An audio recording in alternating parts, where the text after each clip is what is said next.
Gold trusted gold buyers. మీరు తాకట్టు పెట్టిన బంగారాన్ని విడిపించి ఈ రోజు ఉన్న మార్కెట్ ధరకు కొనబడును.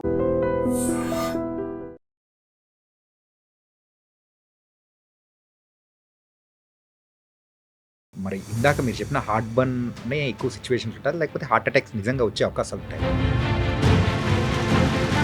గ్యాస్ట్రిక్ రిలేటెడ్గా గ్యాస్ సమస్య ఉన్న వాళ్ళకి హార్ట్ అటాక్ వస్తుందని ఎక్కడ ఏ పుస్తకాల్లో లేదండి. కాకపోతే ఏంటంటే గ్యాస్ సమస్యలు ఉన్న వాళ్ళకి చెప్పాను కదండి, చాలా మందికి ఈ అప్పర్ వాల్వ్ అనేది లూజ్గా ఉంటుంది, వాళ్ళకి హార్ట్ బర్న్ కామన్గా ఉంటుంది. హార్ట్ అటాక్స్ పెరగచ్చు. దేనివల్ల పెరగచ్చు? రోజు బిర్యానీ తింటున్నారు అనుకోండి,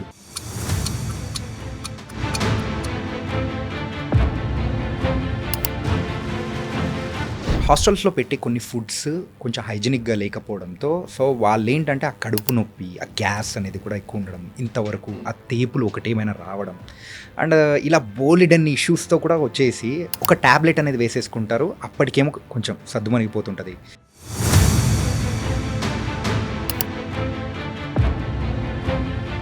మన పెద్దవాళ్ళు అనేవాళ్ళు వేరే వాళ్ళు బాగుపడుతున్నారంటే అసూయ పడేవాళ్ళు, ఈర్ష్య వాళ్ళకి వీడి కడుపు మంట వస్తుందని అంటారు. అంటే వేరే వాళ్ళ మీద నెగిటివ్ ఫీలింగ్లో కూడా మన బాడీలో యాసిడ్ ఎక్కువ ప్రొడ్యూస్ అవుద్ది. సో యాసిడ్ ఎక్కువ ప్రొడ్యూస్ అయితే ఏమవుతుంది? అల్సర్స్ ఫామ్ అవటం, ఎసిడిటీ ఫామ్ అవటం, తేపులు ఎక్కువ రావటం, ఇవన్నీ కూడా ఉంటాయి.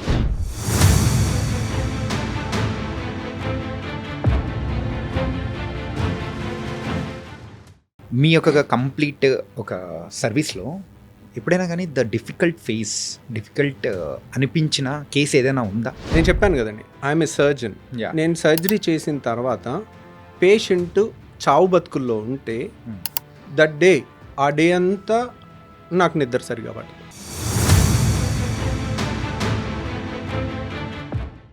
ఆ దాంట్లో ఒక్కోసారి నేను ఒక youngster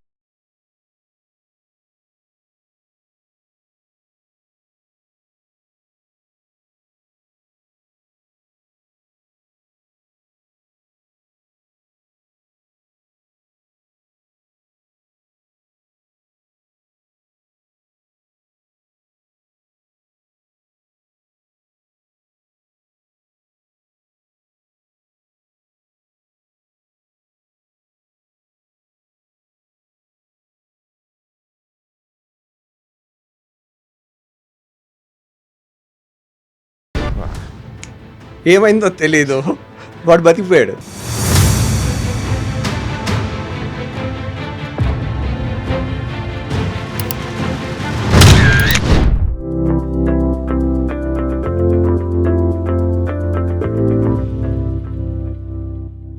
hi guys, welcome to I Dream secrets of healthy life style with చాణక్యలో. ఈరోజు మనం తెలుసుకోబోయే టాపిక్ ఏదైనా ఉందంటే అది గ్యాస్ట్రిక్ ఇష్యూస్ గురించి. సో మనకు ఏం తిన్నా కానీ అరే మసాలా ఫుడ్స్ తిన్నా అండ్ మన లైఫ్ స్టైల్ అనేది కూడా సరిగ్గా లేకపోవడం వల్ల వచ్చి సఫర్ అయ్యే ప్రాబ్లమ్స్ ఏదైనా ఉన్నాయంటే సర్వసాధారణమైన ప్రాబ్లం మరి గ్యాస్ట్రిక్ ఇష్యూస్. మరి ఈ గ్యాస్ట్రిక్ ఇష్యూస్ కానీ అండ్ గాల్ బ్లాడర్ ఇలా బోల్డెన్ని వాటి గురించి కూడా మనతో పాటు ఈరోజు డిస్కస్ చేయడానికి రవికాంత్ కొంగర గారు ఉన్నారు, అండ్ గ్యాస్ట్రోఎంట్రాలజిస్ట్ అలాగే బెరియాట్రిక్ సర్జన్ కూడా. మరి సార్ వీటన్నిటి గురించి మనలో ఉన్న డౌట్స్ చాలామందికి ఉండే ఉంటాయి కదా, మరి నార్మల్ లైఫ్ స్టైల్లో ఉన్న ఆ ప్రాబ్లమ్స్ అన్నిటి గురించి కూడా సార్ ఏం చెప్తారు కూడా మనం. హాయ్ రవికాంత్ గారు, ఎలా ఉన్నారు? ఫైన్ అండి. Sir, thank you for coming to our I dream. ఏంటంటే మిమ్మల్ని పట్టుకోవడం చాలా కష్టం అని చెప్పేసి మా వాళ్ళు కూడా అంటుంటే ఎలాగోలా మిమ్మల్ని కూర్చోబెట్టేసాము. రియలీ అస్ ఎ గ్యాస్ట్రోఎంట్రాలజిస్ట్గా సో మీకంటూ చాలా మంచి పేరు అనేది కూడా ఉంది. చాలామంది పేషెంట్స్ని కూడా ట్రీట్ చేశారు. సో ఎన్ని ఇయర్స్ బ్యాక్ ఈ జర్నీ అనేది కూడా స్టార్ట్ అయింది సార్? సో ఈ జర్నీ అనేది ఆల్మోస్ట్ 1997లో ఎంబీబీఎస్ జాయిన్ అయ్యానండి. 1997 బ్యాచ్ నేను. సో 1997లో ఎంసెట్ రాశాను. ఫస్ట్ అటెంప్ట్లో కాకతీయ మెడికల్ కాలేజ్ వరంగల్లో జాయిన్ అయ్యాను. ఓకే. తర్వాత 5 years అయిపోయింది ఎంబీబీఎస్. 5 years అయిపోయింది. హౌస్ సర్జన్ 1 year, అది అన్నీ అయిపోయాక 5.5 years అయిపోయిన తర్వాత ఇమ్మీడియట్గా మళ్ళీ పోస్ట్ గ్రాడ్యుయేషను ఫస్ట్ అటెంప్ట్లోనే మనకి స్టేట్ 10th ర్యాంక్ వచ్చి ఉస్మానియాలో జాయిన్ అయ్యాను. Masters in surgery, general surgery 3 ఏళ్ళు ఉస్మానియాలో అయిపోయింది. అయిపోయిన తర్వాత I wanted to do oncology. అంటే క్యాన్సర్ స్పెషాలిటీకి వెళ్దామని అనుకున్నాను. అంటే క్యాన్సర్ సర్జరీస్ చాలా పెద్ద పెద్ద సర్జరీస్ ఉంటాయి. ఇప్పుడు మనకి ఒక అవయవం ఉందనుకోండి, ఇప్పుడు స్టమక్ ఏదన్నా అల్సర్ వచ్చిందనుకోండి, గ్యాస్ట్రో సమస్య, అల్సర్ వరకు తీసేస్తాం. ఓకే. అదే స్టమక్కి క్యాన్సర్ వస్తే ఆ స్టమక్ దాని చుట్టుపక్కల అవయవాలన్నీ తీసేస్తాం. ఓకే. అంటే ఒక స్టూడెంట్కి ఫ్యాసినేటింగ్ సర్జరీస్ ఉంటాయి, పెద్ద పెద్ద సర్జరీస్ ఉంటాయి ఆంకాలజీ అంటే క్యాన్సర్ సర్జరీలో. సో క్యాన్సర్ సర్జరీలో నాకు క్యాన్సర్ సర్జరీ పెద్ద పెద్ద ఆపరేషన్లు, ఇంత పెద్ద పెద్ద అవయవాలన్నీ తీసి బయట పెట్టేస్తుంటారు చేతిలో మా ప్రొఫెసర్స్ అన్నీ. అవన్నీ చూసి ఎట్లయినా ఆంకాలజిస్ట్ అవ్వాలని బాగా ప్రిపేర్ అయ్యాను. సో ఆంకాలజీ నాకు నేరోలో టాటా మెమోరియల్ హాస్పిటల్లో కింగ్ జార్జ్ టాటా మెమోరియల్ బాంబేలో ఉంది. ఓకే. సో దాంట్లో నాకు నేరోలో మిస్ అయింది. అడియార్ చెన్నైలో నేరోలో మిస్ అయింది. అంటే థియరీ అయిపోయింది, ప్రాక్టికల్ అయిపోయింది, ఇంటర్వ్యూలో పోయిందనమాట. సో 2 సీట్లు ఉంటాయి. కిద్వై లో కూడా ఇవన్నీ 2-3 మంత్స్ గ్యాప్లో రాసాము. కిద్వై అంటే మన బెంగళూరులో క్యాన్సర్ హాస్పిటల్ ఫేమస్. దాంట్లో కూడా 2 సీట్స్ ఉన్నాయి, 3rd ర్యాంక్ వచ్చింది.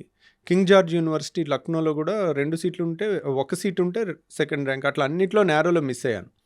ఎందుకో టైంపాస్ ఊరికే నేషనల్ బోర్డ్ ఎగ్జామ్ అని ఒకటి ఉంటుందండి, అది అన్ని స్పెషాలిటీస్కి వర్తిస్తుంది. దాంట్లో మంచి మార్క్ వస్తే ఏ స్పెషాలిటీ అయినా ఎక్కడైనా చూస్ చేసుకోవచ్చు.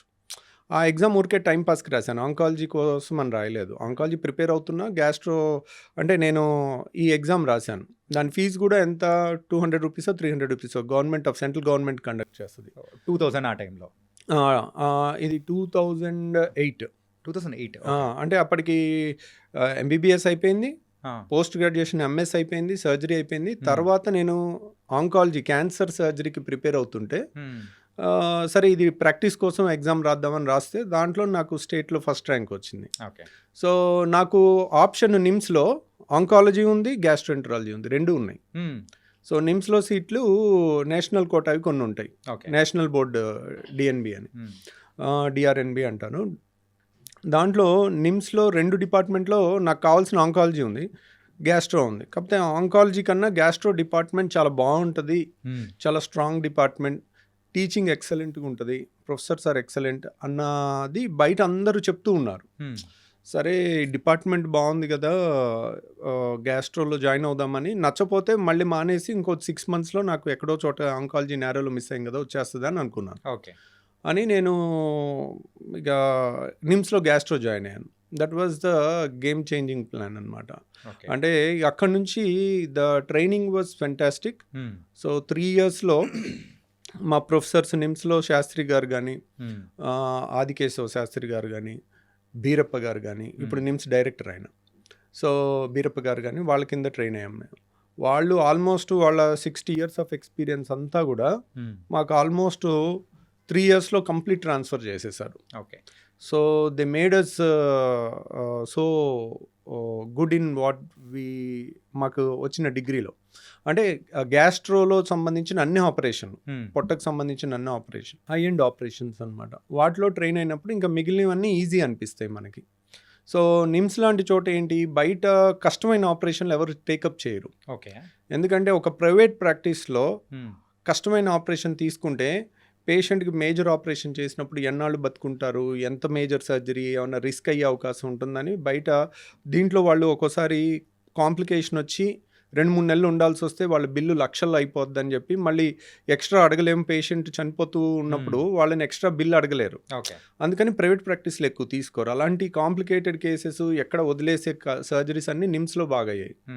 సో ఎప్పుడైతే మనం టఫ్ కేసెస్లో ట్రైన్ అవుతామో మనకి మన కాన్ఫిడెన్స్ లెవెల్స్ అనేది పెరుగుతుంది. ఏ సర్జరీ అన్నా చేయగలుగుతాము, ఇంత కష్టమైన ఇన్ని చూసాము. ఎవ్రీడే మేజర్ సర్జరీ 5-6 గంటలు, 12 గంటలు, 14 గంటలు ఆపరేషన్లు ఉన్నాయి నిమ్స్లో. సో రోజు పేగుల్ని కట్ చేసి లోపలన్నీ చూసి, లివర్ని కట్ చేసి లివర్ తీసి, అట్లాంటివన్నీ మేజర్ ఆపరేషన్స్ అన్నీ. Plus one of the best professors కింద. ప్రొఫెసర్స్ మేబీ బెస్ట్ అయ్యి ఉండొచ్చు, కానీ how good they are in transferring they knowledge. ఒకసారి they may be good in their skill, but అందరూ అంత బాగా నేర్పించకపోతే వాళ్ళ కింద చేసిన పెద్ద ఉపయోగం ఉండదు. అంటే ఒక గుడ్ డాక్టర్ కాంట్ కమ్ అనే గుడ్ టీచర్. సో ఒక గుడ్ టీచర్ కాన్ బికమ్ అనే గుడ్ డాక్టర్. అంటే ఏంటంటే ఒక స్కిల్ ఉందంటే ఇంకొకరి అది వచ్చే అవకాశాలు ఉండొచ్చు, ఉండకపోవచ్చు. అలా కాబట్టి మీరు కూడా సో లక్కీగా ట్రైనింగ్ వాస్ చాలా బాగా జరిగింది. సో ఇక అది అయిన తర్వాత గ్యాస్ట్రోలో అన్ని మేజర్ సర్జరీస్ చేసిన తర్వాత ఇంకా that was one of the best turn. ఒక్కోసారి ఏంటంటే destiny decide something better for us. నేను ఆంకాలజిస్ట్ అవుదాం అనుకున్నాను, గ్యాస్ట్రోఎంట్రాలజిస్ట్ అయ్యాను. గ్యాస్ట్రోలో లక్ ఏంటంటే ఒకసారి సర్జరీ చేస్తాము, పేషెంట్కి క్యూర్ అయిపోతుంది, మళ్ళీ జన్మలో మనతో పని ఉండదు. ఇది ఆంకాలజీలో, గ్యాస్ట్రోలో ఇప్పుడు గాల్ బ్లాడర్లో రాళ్ళు ఉన్నాయండి, ఆపరేషన్ చేసాం, క్యూర్ అయిపోయింది, మళ్ళీ మనతో పని ఉండదు. సో కష్టమైన ఇప్పుడు గర్భసంచి ఆపరేషన్ ఉంది, లాప్రోస్కోపీ, కీ హోల్ సర్జరీ. ఒకప్పుడు లాగా మేము అన్ని మేజర్ సర్జరీస్ కట్ చేసి లోపల పెద్ద పెద్ద ఆపరేషన్ చేసి ఉంటాం కాబట్టి ఇప్పుడు గర్భసంచి ఆపరేషన్ చేసే గైనకాలజిస్టులు ఉంటారు అనుకోండి, గర్భసంచి పక్కనే వెనకాలే పెద్ద పేగు ఉంటుంది, మోషన్ వెళ్ళే పేగు, ఒకసారి గట్టిగా దానికి అతుక్కుని ఉంటుంది. వీళ్ళు ఆపరేషన్ చేసేటప్పుడు అది కనుక ఇంజురీ అయింది అనుకోండి, సో వాళ్ళకి మోషన్ మొత్తం ఇన్ఫెక్షన్ అయిపోయి సెప్టిక్ అయిపోయి ప్రాణం మీదకి వస్తుంది. అందుకని వాళ్ళు కష్టమైన కేసులన్నిటికీ మేము బ్యాకప్ ఉండాలి. సో గైనకాలజీ ఈజీ కేసు ఉంటే వాళ్ళు చేస్తారు, టఫ్ కేసు ఉంటే మమ్మల్ని కూడా పిలుస్తారు. సో అట్లా ఇప్పుడు లాప్రోస్కోపిక్ సర్జరీలో కీ హోల్తో కష్టమైన హిస్టెక్టమీ సర్జరీస్ ఒకసారి చేసాం అనుకోండి, it is cured, that's all. So fibroid గడ్లు ఉన్నాయి, దే ఆర్ నాట్ క్యాన్సర్, మనం తీసేసాం అనుకోండి క్యూర్ అయిపోతుంది. సో మనకి క్యూర్ రేట్ ఎక్కువ ఉంటుంది. ఇప్పుడు అదే ఆంకాలజీ క్యాన్సర్ సర్జరీలో ఉందనుకోండి, స్టేజ్ 1లో ఉంటే క్యూర్ రేట్ ఉంటుంది, స్టేజ్ 3 స్టేజ్ 4లో వస్తారు. ఒకసారి సర్జరీ చేస్తాము, పేషెంట్ మళ్ళీ 6 నెలల తర్వాత, సంవత్సరం తర్వాత రికరెన్స్తో వస్తారు. ఇంకా వాళ్ళు పాపం చనిపోయే వరకు మన చుట్టూ తిరుగుతూ ఉంటారు. పాపం వాళ్ళ బాధ అంతా మనకి ట్రాన్స్ఫర్ అవుతూ ఉంటుంది. Some times once we do surgery on a patient, we own them. So మన పేషెంట్ అన్న ఫీలింగ్ ఉంటుంది. వాళ్ళు మన ముందు పాపం కుంగి కుసించి పోతూ ఉంటే కనుక ఇట్స్ లైక్ చాలా బాధగా ఉంటుంది. సో ఆ గ్యాస్ట్రో చేయటం వల్ల గ్యాస్ట్రోలో కూడా ఇప్పుడు స్టమక్ క్యాన్సర్ ఉంటుంది, కోలన్ క్యాన్సర్ ఉంటుంది, ఇవన్నీ కూడా గ్యాస్ట్రోఎంట్రాలజిస్ట్ కూడా చేయొచ్చు. అప్పుడప్పుడు క్యాన్సర్ ఆపరేషన్, మేజర్ ఆపరేషన్లు కూడా చేస్తుంటాం. So but majority work 70% of the work non cancer work ఉంటుంది, కాబట్టి సాటిస్ఫాక్షన్ లెవెల్ ఎక్కువ ఉంటుంది. సో ఆ విధంగా గ్యాస్ట్రో జర్నీ అనేది స్టార్ట్ అయిందండి. ఇంకా అక్కడి నుంచి వచ్చిన తర్వాత గ్యాస్ట్రో సర్జరీ చేస్తూ ఉన్నప్పుడు మా అన్నయ్య ఒకటి అనేవాడు, అరే చాలా మంది ఒబిసిటీ పెరిగిపోతుంది, హీఈస్ ఏ ఎండోక్రైనాలజిస్ట్. అంటే డైలీ షుగర్ పేషెంట్ని, బీపీ పేషెంట్స్ని అందరినీ ఒక 100 మెంబర్స్ని చూస్తూ ఉండేవాడు. అరే చాలా మంది లావోళ్ళు వస్తున్నారు, వీళ్ళని తగ్గించాలి, కొత్త సర్జరీ ఒకటి వచ్చింది కదా, బేరియాట్రిక్ సర్జరీ, ఇది చేసుకో, ఇది నేర్చుకురా అంటే, అసలు బేరియాట్రిక్ సర్జరీ చాలా ఈజీ, మేము చేసే చాలా పెద్ద పెద్ద ఆపరేషన్లు, అది అసలు నథింగ్, మేము చేసే ఆపరేషన్ ముందు అది నథింగ్ అని అనేవాడిని. నువ్వు ఒకటి కూడా చేయకుండా నథింగ్ అంటావేంట్రా అంటాడు. ఒకటి కూడా చేయాల్సిన అవసరం లేదు, bariatric surgery is a stomach surgery, fundamental gastro సర్జరీలో మోస్ట్ బేసిక్ సర్జరీ. సో మరి అందరూ ఎందుకు భయపడుతున్నారు అని అనేవాడు. అందరూ ఈ బేరియాట్రిక్ సర్జరీ అంటే ఎక్కువ మంది చేయట్లేదు, ఎందుకు భయపడుతున్నారంటే technically it is easy surgery, but planning wise it's a difficult surgery. ఎందుకనంటే ఇప్పుడు మీరున్నారు, మీకు నేను ఒక ఆపరేషన్ చేశాను అనుకోండి, you are a youngster, healthy, fit person, మీకు నేను సర్జరీ చేసి బయటపడేయటం చాలా ఈజీ. మీరే 250 కేజీలు ఉండి మీకు చిన్న ఆపరేషన్, అపెండిక్స్ ఆపరేషన్ చేసినా లైఫ్ రిస్క్ ఉంటుంది. ఎందుకంటే 250 కేజీలు ఉన్నారనుకోండి, 200 కేజీలు ఉన్నాళ్ళు ఎప్పుడైతే బరువు ఎక్సెస్ ఉంటారో వాళ్ళ రిజర్వ్ కెపాసిటీస్ తగ్గిపోతాయి. ఇప్పుడు మీరు ఫర్ ఎగ్జాంపుల్ చూడండి, 160 కేజీస్ పైన ఉన్న మన చక్రి గారు ఉన్నారు, మ్యూజిక్ డైరెక్టర్, మెడ దగ్గర ఇలా ఉంటుంది, వాళ్ళకి రాత్రంతా గురకొస్తుంటుంది, నిద్ర పట్టదు, సిప్యాప్ అని మిషన్ పెట్టుకుంటే కానీ నిద్ర పట్టదు వాళ్ళకి. సో అలాంటి వాళ్ళు నిద్రలో చనిపోయే రిస్క్ చాలా ఎక్కువ ఉంటుంది. అలా చక్రి గారిది ఒక్కటి మీకు తెలుసు, నా దగ్గర ఒక 1,00,000 మంది పేషెంట్స్ని ఇప్పటి వరకు మనం చూసుంటాం అనుకోండి, 10,000 మంది లావోళ్ళని. అంటే ఓవరాల్గా అన్ని పేషెంట్స్ గత 20 ఏళ్ళలో చూసిన పేషెంట్స్ కాకుండా లావోళ్ళని ఒక 10,000 మందో 15,000 మందో చూసుంటాం అనుకోండి. దాంట్లో చాలా 150 కేజెస్ దాటి ఉండి వీళ్ళకి సర్జరీ చేయించుకోండి, బరువు తగ్గుతారు, 150 kgs is dangerous for them అని చెప్తాము. సో కొంతమంది ఏముంది ఇలాగే చెప్తున్నారు, ఈరోజు నడుస్తున్నాం కదా, ఏం ప్రాబ్లం ఉంది అని నెగ్లెక్ట్ చేస్తారు. చక్రి గారు లాగా నిద్రలో చనిపోయిన వాళ్ళు నా దగ్గర 160 మెంబర్స్ ఉన్నారు లిస్ట్. అంటే మన దగ్గర సర్జరీకి వస్తారు, నడుచుకుంటూ వస్తారు. సో ఏముంది చేయించుకోండి, మీరు ఉండాల్సింది 70 కేజీలు, ఉన్నది 170 కేజీలు, 100 కేజీలు ఎక్స్ట్రా ఉన్నారు, మీకు ఎప్పుడైనా లైఫ్ రిస్క్ ఉండొచ్చు అని చెప్తాము, వాళ్ళకి అది ఎక్కదు. సో వాళ్ళు ఏముందిలే డాక్టర్లు అలాగే చెప్తారులే, మెల్లగొద్దాంలే, 6 months ఆగొద్దాం, 1 year ఆగొద్దాం. వాళ్ళకి ఫస్ట్ భయం ఉంటుంది బేరియాట్రిక్ సర్జరీ అంటే. ఓకే. ఇప్పుడు బేరియాట్రిక్ సర్జరీ అనగానే నేను 2011లో స్టార్ట్ చేశాను. నేను స్టార్ట్ చేయకముందు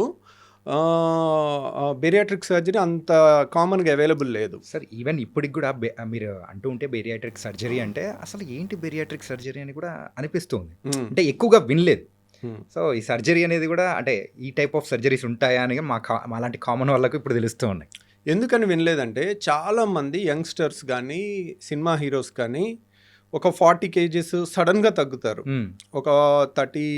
ఒక 3 months to 6 monthsలో. చాలామంది దాన్ని రివీల్ చేయరు చేయించుకున్నామని. చాలామంది సెలబ్రిటీస్ చేయించుకున్నారు కానీ they don't reveal it. Majority of the unmarried girls and boys also ఈ చేయించుకుని తగ్గామని చెప్పడం అదొక స్టిగ్మా లాగా ఫామ్ అవుతుంది. అదొక నెగిటివ్ థింగ్ లాగా సొసైటీ చూస్తుంది. అందుకని చాలామంది సీక్రెట్గా చేయించుకుంటారు. కాబట్టి ఇది బయటికి ఎక్కువ రాదు. సో కానీ ఒక 30 years దాటిన వాళ్ళు, అలాంటి వాళ్ళు తగ్గితే ఒక 70 kgs 100 kgs తగ్గితే వాళ్ళ చుట్టుపక్కల చాలా మంది చూసి ఎలా తగ్గావు అని అడిగితే వాళ్ళు చాలా మంది చెప్తారు. అట్లా ఒక్క పేషెంట్ నుంచి మనకి 100 patients వస్తారు. ఎందుకంటే it is obvious, result is obvious. So అంత ఫ్యాసినేటింగ్గా కనపడతా ఉంటుంది. సో మీరు ఒక అపెండిక్స్ ఆపరేషన్ చేయించారు, మీరు చెప్తే కానీ తెలీదు. అదే మీరు 150 kgs నుంచి 60 kgsకి వచ్చారనుకోండి, అది వాళ్ళు గుర్తుపట్టరు. ఎవరు నువ్వేనా, నువ్వా, మీ బ్రదరా, ఏంటి ఇలా అయిపోయావు, ఏమన్నా జబ్బు చేసిందా, లేకపోతే ఇలా అయిపోయావు, ఇంత సడన్గా మామూలుగా హెల్తీగా తగ్గలేరు కదా అన్న క్వశ్చన్స్ డిస్కషన్స్ వచ్చి.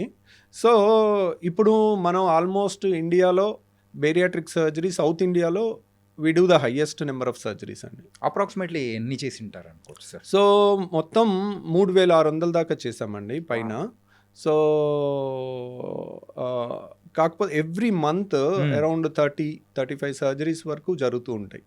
బేరియాట్రిక్ ఇంకా గ్యాస్ట్రో సర్జరీస్ వేరే జరుగుతుంటాయి. బరువు తగ్గే మాత్రం అరౌండ్ 30 జరుగుతుంటాయి. ఓకే. సో మనకి ఈ సర్జరీస్లో మనకి ఉన్న అడ్వాంటేజ్ ఏంటి అంటే, ఇప్పుడు సపోజ్ ఒక పెద్ద కార్పొరేట్ హాస్పిటల్కి వెళ్ళారనుకోండి, ఒక డాక్టర్ డజంట్ హ్యావ్ ఎ సే. ఇప్పుడు ఒక doctor want to give a concession to the patient. Some times corporate rules ప్రకారము డాక్టర్కి ఎక్కువ ఫ్రీడమ్ ఉండదు. లక్కీగా నేను కొంచెం చిన్న ప్లేస్కి వెళ్ళింది కూడా కారణం అదే, విజయవాడకి. సార్ అదే నేను నెక్స్ట్ క్వశ్చన్ అదే ఉంది సార్. ఇది మొత్తం ఉంది కాబట్టి, సో యూజువల్గా మీరు చదువుకునింది అండ్ పుట్టి పెరిగింది మొత్తము తెలంగాణ నేపథ్యం, తెలంగాణలో, కానీ సెటిల్ అయింది మాత్రం విజయవాడలో. అండ్ మీకు వచ్చే పేషెంట్స్ కూడా రీసెంట్ టైమ్స్లో ఒకసారి అబ్జర్వ్ చేసుకుంటే as per research Hyderabad side నుంచి కానీ ఇక్కడ మీ దగ్గరకు వచ్చి కన్సల్ట్ అయ్యే వాళ్ళు కూడా పెరుగుతూ ఉన్నారు. అండ్ మీ నాలెడ్జ్ షేరింగ్ అనేది కేవలము డైరెక్ట్గా వచ్చి కన్సల్ట్ అయ్యే వాళ్ళు అంటే వాళ్ళ వరకే కాకుండా, సో త్రూ వీడియోస్ ద్వారా కూడా మీరైతే అంటే ఇలా ఉంటుంది, ఈ టైప్ ఆఫ్ ప్రాబ్లమ్స్ అనేది కూడా ఉంటుందని చెప్పేసి ఒక అవగాహన అనేది కూడా త్రూ వీడియోస్ అనేది కూడా షేర్ చేస్తున్నారు. సో అలా you became one of the famous sir. So it was very nice also. ఏంటంటే మనము అంటే ఆ డాక్టర్కి వెళ్ళాలి అని ఎవరైనా అనుకున్నారు అంటే వీడియో చూసి okay so she's a perfect అంటే హీఈస్ అ పర్ఫెక్ట్ అనుకొని కన్సల్ట్ అయ్యే వాళ్ళే చాలామంది వచ్చే ఉంటారు. సో ఇలా అన్ని క్వశ్చన్స్ ఉన్నాయి సార్. సో ఫస్ట్ మీరు ఎందుకు విజయవాడకి వెళ్ళిపోవడానికి రీజన్? విజయవాడ వెళ్ళటానికి కారణం ఏంటంటే అండి, ఒకటి యాక్చువల్ చెప్పాలంటే నేను వరంగల్ కాకతీయ మెడికల్ కాలేజ్లో చదివాను అనుకోండి. నాకు 5 years జూనియర్స్కి డాక్టర్ రవికాంత్ అంటే తెలుసు. ఓకే. 5 years సీనియర్స్కి డాక్టర్ రవికాంత్ అంటే తెలుసు. So okay, he's one of the best student in 150 members అనేది యూజువల్గా నోటెడ్ ఉంటుంది. సో యాక్చువల్గా వాళ్ళందరూ హైదరాబాద్ చుట్టుపక్కల సెటిల్ అయి ఉన్నారు. సో కాబట్టి నేను తర్వాత ఉస్మానియాలో నేను ఎంఎస్ చేశాను. అప్పుడు నాకు 3 years జూనియర్స్ సీనియర్స్ తెలుస్తారు, ప్లస్ మా కింద హండ్రెడ్స్ ఆఫ్ బ్యాచెస్ ఉంటాయి. ఇది మొత్తం ఎంబీబీఎస్ వాళ్ళు 200 మంది 5-6 బ్యాచ్లు మా దగ్గరకు వచ్చి మా కింద వర్క్ చేసి వెళ్తారు. ఓకే. హౌస్ సర్జన్స్ కానీ వాళ్ళు ఎక్కువ మందికి డాక్టర్ రవికాంత్ అంటే తెలిసి ఉంటుంది. ఇది హైదరాబాద్లో. తర్వాత నిమ్స్లో కూడా అంతే. నిమ్స్లో వర్క్ చేసినప్పుడు కూడా ఇక్కడ ఉన్నాం కాబట్టి. నేను ఇప్పుడు విజయవాడ వెళ్తే అక్కడ ఎవ్వరు చూసినా ఏదో ఆంధ్ర మెడికల్ కాలేజ్లో చదివిన వాళ్ళు ఉంటారు, లేదంటే రంగరాయలో చదివిన వాళ్ళు ఉంటారు, లేదంటే గుంటూరు మెడికల్ కాలేజ్లో చదివిన ఉంటారు. అక్కడ ప్రెస్టీజియస్ ఇన్స్టిట్యూట్స్ ఈ 3. రంగరాయ లేదంటే ఆంధ్ర మెడికల్ కాలేజ్ వైజాగ్ లేదంటే గుంటూరు. గుంటూరు. అక్కడ వాళ్ళు ఎవరు నాకు పరిచయం లేరు. So I'm alien there. ఇక్కడ నేను ఏ హాస్పిటల్ గా నెలనేయండి, ఎవరో ఒకరు ఏరమ్మమ్మ నువ్వు ఇక్కడ ఉన్నావు ఏంటంటే నేను ఇక్కడే వర్క్ చేసేదని చెప్తా ఉంటాను. ఎవరో ఒకళ్ళు ఫేస్ ఎక్కడో ఒక చోట 3 ప్లేస్లో జూనియర్ సీనియర్ దొరుకుతారు. ఇక్కడ ఉండుంటే నాకు రిఫరల్స్ ఎక్కువ వచ్చాయి, ఎక్కువ మంది మన ఫ్రెండ్స్ ఉంటారు కాబట్టి పంపించేవాళ్ళు. కాకపోతే ఇక్కడ సెటిల్ అవ్వటానికి ఒక డాక్టర్కి ఒక పెద్ద హాస్పిటల్ అనేది పెట్టడం చాలా కష్టం. అంటే ఇప్పుడు ల్యాండ్ రేట్లు కానివ్వండి, లేకపోతే ఆ టైంలో ఒక when we come out of medical college మా దగ్గర ఏముంటుంది, చదువు తప్పితే ఏముండదు, నాలెడ్జ్ తప్పితే ఏముండదు. కానీ దానికి ఇన్వెస్ట్ చేసే క్యాపబిలిటీస్ కానీ, ఈ బిజినెస్ నాలెడ్జ్ కానీ లేకపోతే ఏమీ ఉండదు. మన అన్ఫార్చునేట్లీ మన ఎడ్యుకేషన్ సిస్టంలో ఎలా బతకాలి బయట అనేది నేర్పించరు. ఆ నాలెడ్జ్ మాత్రం షేర్ చేయగలుగుతారేమో కానీ ఇప్పుడు అది కూడా చాలా ఎసెన్షియల్. సో హైదరాబాద్లో నేనుండి ఒక హాస్పిటల్ పెట్టి నేను సక్సెస్ అవ్వటం అనేది ఆలోచిస్తూ ఉండే ఒక క్వశ్చన్ మార్క్లో ఉన్నాను. సడన్గా నాకు ఒక జాబ్ ఆఫర్ అక్కడ విజయవాడలో వచ్చింది. ఓకే. సో ఇమ్మీడియట్గా నాకు నిమ్స్లో పనిచేస్తున్నప్పుడు 50,000 స్టైపెండ్ వచ్చేది. వెంటనే 1.5 lakh నాకు విజయవాడలో ఆఫర్ వచ్చింది. సో మా ఫాదర్ వాళ్ళు ఆల్రెడీ హుజూర్ నగర్లో 30 years డాక్టర్ కింద ప్రాక్టీస్ చేసి ఆయన ప్రాపర్టీస్ అన్నీ అమ్మేసి ఆయన ఆల్రెడీ మా అన్నయ్య వాళ్ళు అటు సెటిల్ అయ్యారని అక్కడికి వెళ్ళారు. ఇక్కడ విజయవాడకి వెళ్ళారు. సో అన్నయ్య ఉన్నారు, లేకపోతే మా నాన్నగారు అక్కడ ఉన్నారు, అక్కడ ఆఫర్ వచ్చింది. సో సరే వెళ్ళి చూద్దాం, 1 సంవత్సరం చూద్దాం, లేకపోతే వచ్చేద్దాం మళ్ళీ ఇక్కడికి అని అనుకున్నాను. ఇంకా అక్కడికి వెళ్ళాక దెర్ ఈజ్ ఎనీబడి, నేను హైదరాబాద్లో తెలంగాణలో పుట్టి పెరుగున్నాను కదా, everyone sees Vijayawada down. So ఇక్కడ నుంచి పేషెంట్స్ నా మీద నమ్మకంతో హైదరాబాద్లో పెద్ద పెద్ద హాస్పిటల్స్ వదిలేసి, సో అల్ట్రా రిచ్ పీపుల్ కూడా విజయవాడ నా కోసం వచ్చి మన హాస్పిటల్ అడ్మిట్ అయ్యి సర్జరీ చేయించుకుని వెళ్తుంటారు. వాళ్ళ చుట్టాలకి ఎవరికి చెప్పినా కానీ హైదరాబాద్ నుంచి విజయవాడ ట్రీట్మెంట్కి వెళ్తున్నాం అని దే సీ దెమ్ డౌన్. అంటే ఒక స్టెప్ దిగినట్టే కదా అనిపిస్తుంది, దిగినట్టు ఉంటుంది. సో వాళ్ళు దానికి ఎక్స్ప్లెయిన్ చేయటానికి నాకు నమ్మకం కుదిరింది, నేను వెళ్తున్నా అని చెప్తుంటారు. కానీ ఒకరికి చెప్పిన తర్వాత ఇంకొకరికి చెప్పాల్సి వస్తుంది. So but somehow the trust brings them to me ultimately. ఎందుకంటేనండి ఒక మెడిసిన్ రాయటము, ఎప్పుడో ఒకసారి షుగర్కి వెళ్ళి చూపించుకోవటం ఇట్ ఈజ్ ఓకే. కానీ ఒక సర్జరీ అనేది లైఫ్లో ఒక్కసారే జరుగుతుంది. సర్జరీని మైక్రో డిసెక్షన్ చేస్తే ఒక 100 steps ఉన్నాయనుకోండి. ఓకే. ఈచ్ స్టెప్లో ఏ స్టెప్లో చిన్న మిస్టేక్ జరిగినా దాని ఎఫెక్ట్ లైఫ్ లాంగ్ ఉంటుంది. రైట్. సో పేషెంట్కి లైఫ్ లాంగ్ ఉంటుంది. But it is worth it actually. మనకి who is the best in that అనేది తెలుసుకుని దాంట్లో బెస్ట్ అనే సర్జరీలో మాత్రం అసలు కాంప్రమైజ్ ఉండకూడదు. ఎందుకంటే మెడికల్లో పాస్ అవడానికి ఎంత అండి, 50% ఉంటే సరిపోతుంది. సో ఇప్పుడు మనం ఎవరి మీద ఆపరేషన్ చేసి నాకు 50% గ్యారంటీ అంటే ఒప్పుకుంటారా? యాక్చువల్ 99% కూడా సరిపోదు సర్జన్స్కి. యాక్చువల్గా ఇయర్ పాస్ అయ్యే కొద్దీ ఆ నెంబర్ ఆఫ్ కేసెస్ చేస్తూ ఉండే కొద్దీ మన యాక్యురసీ 99% రీచ్ అవుతుంది. 100% ఎవరికి రీచ్ అవుతుంది? ఎవరన్నా 100% రిజల్ట్స్ ఇస్తున్నానని చెప్పారనుకోండి, దే ఆర్ అబద్ధాలు చెప్తున్నట్టు. అంటే అక్కడే అర్థమైపోతుంది. యూజువల్గా దట్ ఈస్ ఇంపాసిబుల్. ఎందుకంటే సర్జన్ చేతిలో లేని చాలా ఉంటాయి. ఒక 1%. ఇప్పుడు సర్జరీ నేను చేస్తానండి, చేసిన మరుసటి రోజు హార్ట్ అటాక్ వచ్చి చచ్చిపోతారు. అది ఇంటి దగ్గర హార్ట్ అటాక్ వచ్చింది అనుకోండి, ఆపరేషన్ చేయకుండా ఏమంటారు, మన టైం బాగాలేదు, 5 నిమిషాలు అయిపోయింది, ఏం చేస్తామని వాళ్ళు ఫ్యామిలీ మెంబర్. ఆపరేషన్ అయిన మరుసటి రోజు హార్ట్ అటాక్ వచ్చింది అనుకోండి, అందరూ సస్పీషియస్గా చూస్తారు. ఏమంటే ఇన్నాళ్ళు రాంది ఇప్పుడు ఎందుకు వస్తుందండి, మీరు ఆపరేషన్ ఏదో చేసి ఫెయిల్ చేసి ఉంటారు, లేదంటే మీరు ఏదో తప్పు చేసి ఉంటారు, అన్ని క్వశ్చన్ మార్క్స్. ఇప్పుడు పేషెంట్స్కి అనుమానం ఉండుండకపోవచ్చు, కానీ ఆ కార్యక్రమాల దగ్గర దినం దగ్గర కానీ వచ్చే జనాల్లో ఒక్కొక్కడు ఒక్కొక్క క్వశ్చన్ రేస్ చేసేసరికి లేని అనుమానాలు వస్తూ ఉంటాయి. అంటే ఒక పేషెంట్ని it's a stressful job actually surgery అనేది. ఇప్పుడు surgery is the last preferred job. ఇప్పుడు మీరు చూడండి, ఎంబీబీఎస్ అయిపోయిన తర్వాత 100 మంది స్టూడెంట్స్ని వెళ్ళి అడగండి ఎంతమంది సర్జన్ అవుతావని. కొంచెం రేర్ ఉంటారేమో సార్. ఎవరు లేరు. Surgery is the last thing to be preferred. ఎందుకు? Surgery is the most difficult surgery branch. అంటే ఇట్ డిమాండ్స్ హై. మీరు సర్జరీ చేస్తారండి, పేషెంట్కి బాగాలేదు, do you think a surgeon can sleep peacefully on that day? No. మీరు ఈరోజు ఒక యంగ్స్టర్కి operation చేశారండి, 20 ఏళ్ళ అమ్మాయికో అబ్బాయికో ఆపరేషన్ చేశారు. వాళ్ళు ఈరోజు రాత్రి బాగాలేదు, పల్సో బీపీఓ పడిపోయి ప్రాణహానిలో ఉన్నారనుకోండి, డూ యూ థింక్ ఆ సర్జన్కి నిద్ర పట్టుద్ది అనుకుంటున్నారా? మనిషి అనేవాడైతే మాత్రం ఎవడు నిద్రపోడు, నిజమైన హ్యూమన్ ఉన్నవాడు. ఎందుకంటే ఒక యంగ్స్టరు మనం ఆపరేషన్ చేసిన పేషెంట్కి ఏదైనా బాగాలేదంటే యూజువల్గా surgical job is very stressful and very technically demanding and one of the it needs the highest of the highest intelligent people. But highest of the highest intelligent people most difficult దానికి నేను ఎందుకు వెళ్ళాలి? నేనెందుకు నా life spoil చేసుకోవాలి? ఇంత stress నాకెందుకు? నేను మెడిసిన్లోకి వెళ్ళిపోతాను, హాయిగా రోజుకి 20 మందినో 50 మందినో చూసుకుంటాను, ప్రిస్క్రిప్షన్ రాస్తాను, నాకు రిస్క్ లేదు, మెడిసిన్ రాస్తాను, టెస్టులు రాస్తాను, సరిపోతుంది, ఎంతో కొంత రెవెన్యూ వస్తుంటుంది, రిస్క్ లేని జాబ్. సో అందరూ, నేను స్టేట్ 10th ర్యాంక్ అండి, ఎంబీబీఎస్ అయిపోయాక పోస్ట్ గ్రాడ్యుయేషన్ ఎగ్జామ్లో, పీజీ ఎంట్రన్స్ ఎగ్జామ్లో. సో నేను ఉస్మానియాలో, మా నాన్నకి సర్జరీ అంటే ప్రాణం. He was a passionate surgeon.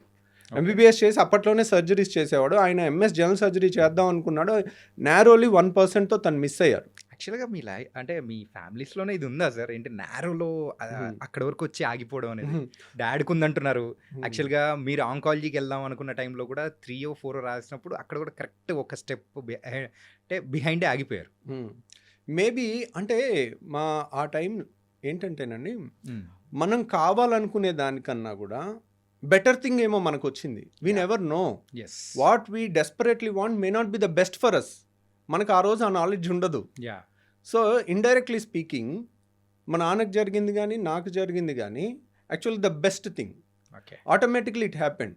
What we wanted was not the best thing actually. ఎందుకంటే మా నాన్న అనుకున్నది సర్జన్ అవుదామని. ఆ కాలంలో సర్జన్ అయిన దానికన్నా he was a general practitioner. MBBS చేసి డైలీ 100 మందిని ఓపీ చూసేవాళ్ళు, డైలీ గైనిక్ ప్రాక్టీస్ చేసేవాళ్ళు, డెలివరీస్ చేసేవాళ్ళు, సిజేరియన్స్ చేసేవాళ్ళు, సర్జరీస్ చేసేవాళ్ళు. ఓకే, ఒక డాక్టర్కి అంతకన్నా సాటిస్ఫాక్షన్ ఏది ఉండదండి. పాతకాలం ఎంబీబీఎస్ డాక్టర్లు అంటే దేనికైనా ఆన్సర్ ఉండేది వాళ్ళ దగ్గర. He was trained in a Nellore Ramachandra Reddy hospital ప్రజా వైద్యశాలలో ట్రైన్ అయినారు. హీ వాజ్ ఏ కమ్యూనిస్ట్ అనమాట. సో కమ్యూనిస్టులకి అక్కడ వాళ్ళు కమ్యూనిస్ట్ హాస్పిటల్ కాబట్టి వాళ్ళకి ఎక్స్ట్రాడినరీ ట్రైనింగ్ ఇచ్చేవాళ్ళు. అంటే ఒక జనరల్ సర్జరీ పోస్ట్ గ్రాడ్యుయేషన్ చేసిన వాళ్ళకన్నా బాగా ట్రైనింగ్ ఇచ్చేవాళ్ళు. సో డిగ్రీ లేదని బాధే కానీ he use to do everything. Okay. So but మా అన్నయ్యని ట్రై చేశాడు, సర్జన్ అవుతామని, నాకు వద్దు బాబు అన్నాడు. నాకేంటంటే నాకేది లేదు, నాకు ఏదైనా okay. There is nothing less అండి. ఇప్పుడు body part it is a whole body is a unique thing. ఇప్పుడు నేను గుండె గొప్పదా కిడ్నీ గొప్పదా అంటే దేని గొప్పతనం అది. ఇప్పుడు ప్రతి మనిషికి అన్న అవయవాలు ఉంటాయి. ఏ అవయవంకి జబ్బు వస్తే దాని గొప్పతనం బయటపడుద్ది. అంతేగాని ఇప్పుడు మనకి ముక్కు అవసరమే, మూతి అవసరమే, హార్ట్ అవసరమే. ఏది ఎక్కువ కాదు, ఏది తక్కువ కాదు. సో అందుకని నేను ఏదైనా ఓకే అని అనుకున్నాను. సో సర్జరీలోకి వెళ్ళాను. నేను వెళ్ళినప్పుడు నేను స్టేట్ 10th ర్యాంక్ వచ్చి నేను సర్జరీ ఉస్మానియాలో సీట్ తీసుకోగానే నా వెనకాల అతను, అమ్మయ్యా వీడు ఉస్మానియాలో జనరల్ మెడిసిన్ తీసుకోలేదు, వీడు తీసుకుంటే నాకు వచ్చేది కాదు, అమ్మయ్యా నాకు జనరల్ మెడిసిన్ వస్తుంది. వాడు వెనకాల అమ్మో వీడికి రేడియాలజీ తీసుకోలేదు, వీడెవడు పిచ్చి వెరుబాగులో లాగున్నాడు, రేడియాలజీ ఇంత డిమాండింగ్ వదిలేశాడు, నాకు రేడియాలజీ వస్తుంది ఉస్మానియాలో సీటు. ఎందుకంటే 1-2 సీట్లే ఉండేవి. నేను 10th ర్యాంక్ నేను తీసుకుంటే వాళ్ళకి వచ్చేది కాదు. సో అట్లా లెక్కలేసుకున్నారు. తర్వాత ఉస్మానియాలో ప్రెస్టీజియస్ ఉస్మానియాలో జనరల్ సర్జరీ నేను స్టేట్ 10th ర్యాంక్ వచ్చి ఫస్ట్ సీట్ తీసుకుంటే సెకండ్ సీటు 160 ర్యాంక్ వరకు ఎవరు తీసుకోలే. 160 ర్యాంక్ వరకు జనరల్ మెడిసిన్ వరంగల్లో అయిపోయిన తర్వాత మిగిలిన డెర్మటాలజీ కూడా అయిపోయిన తర్వాత అన్ని స్పెషాలిటీస్ అయిపోయిన తర్వాత నాన్ రిస్కీ బ్రాంచెస్ అన్నీ అయిపోయాక ఇంకేది రానోళ్ళు అప్పుడు సెకండ్ సీటు ఉస్మానియాలో తీసుకున్నారు.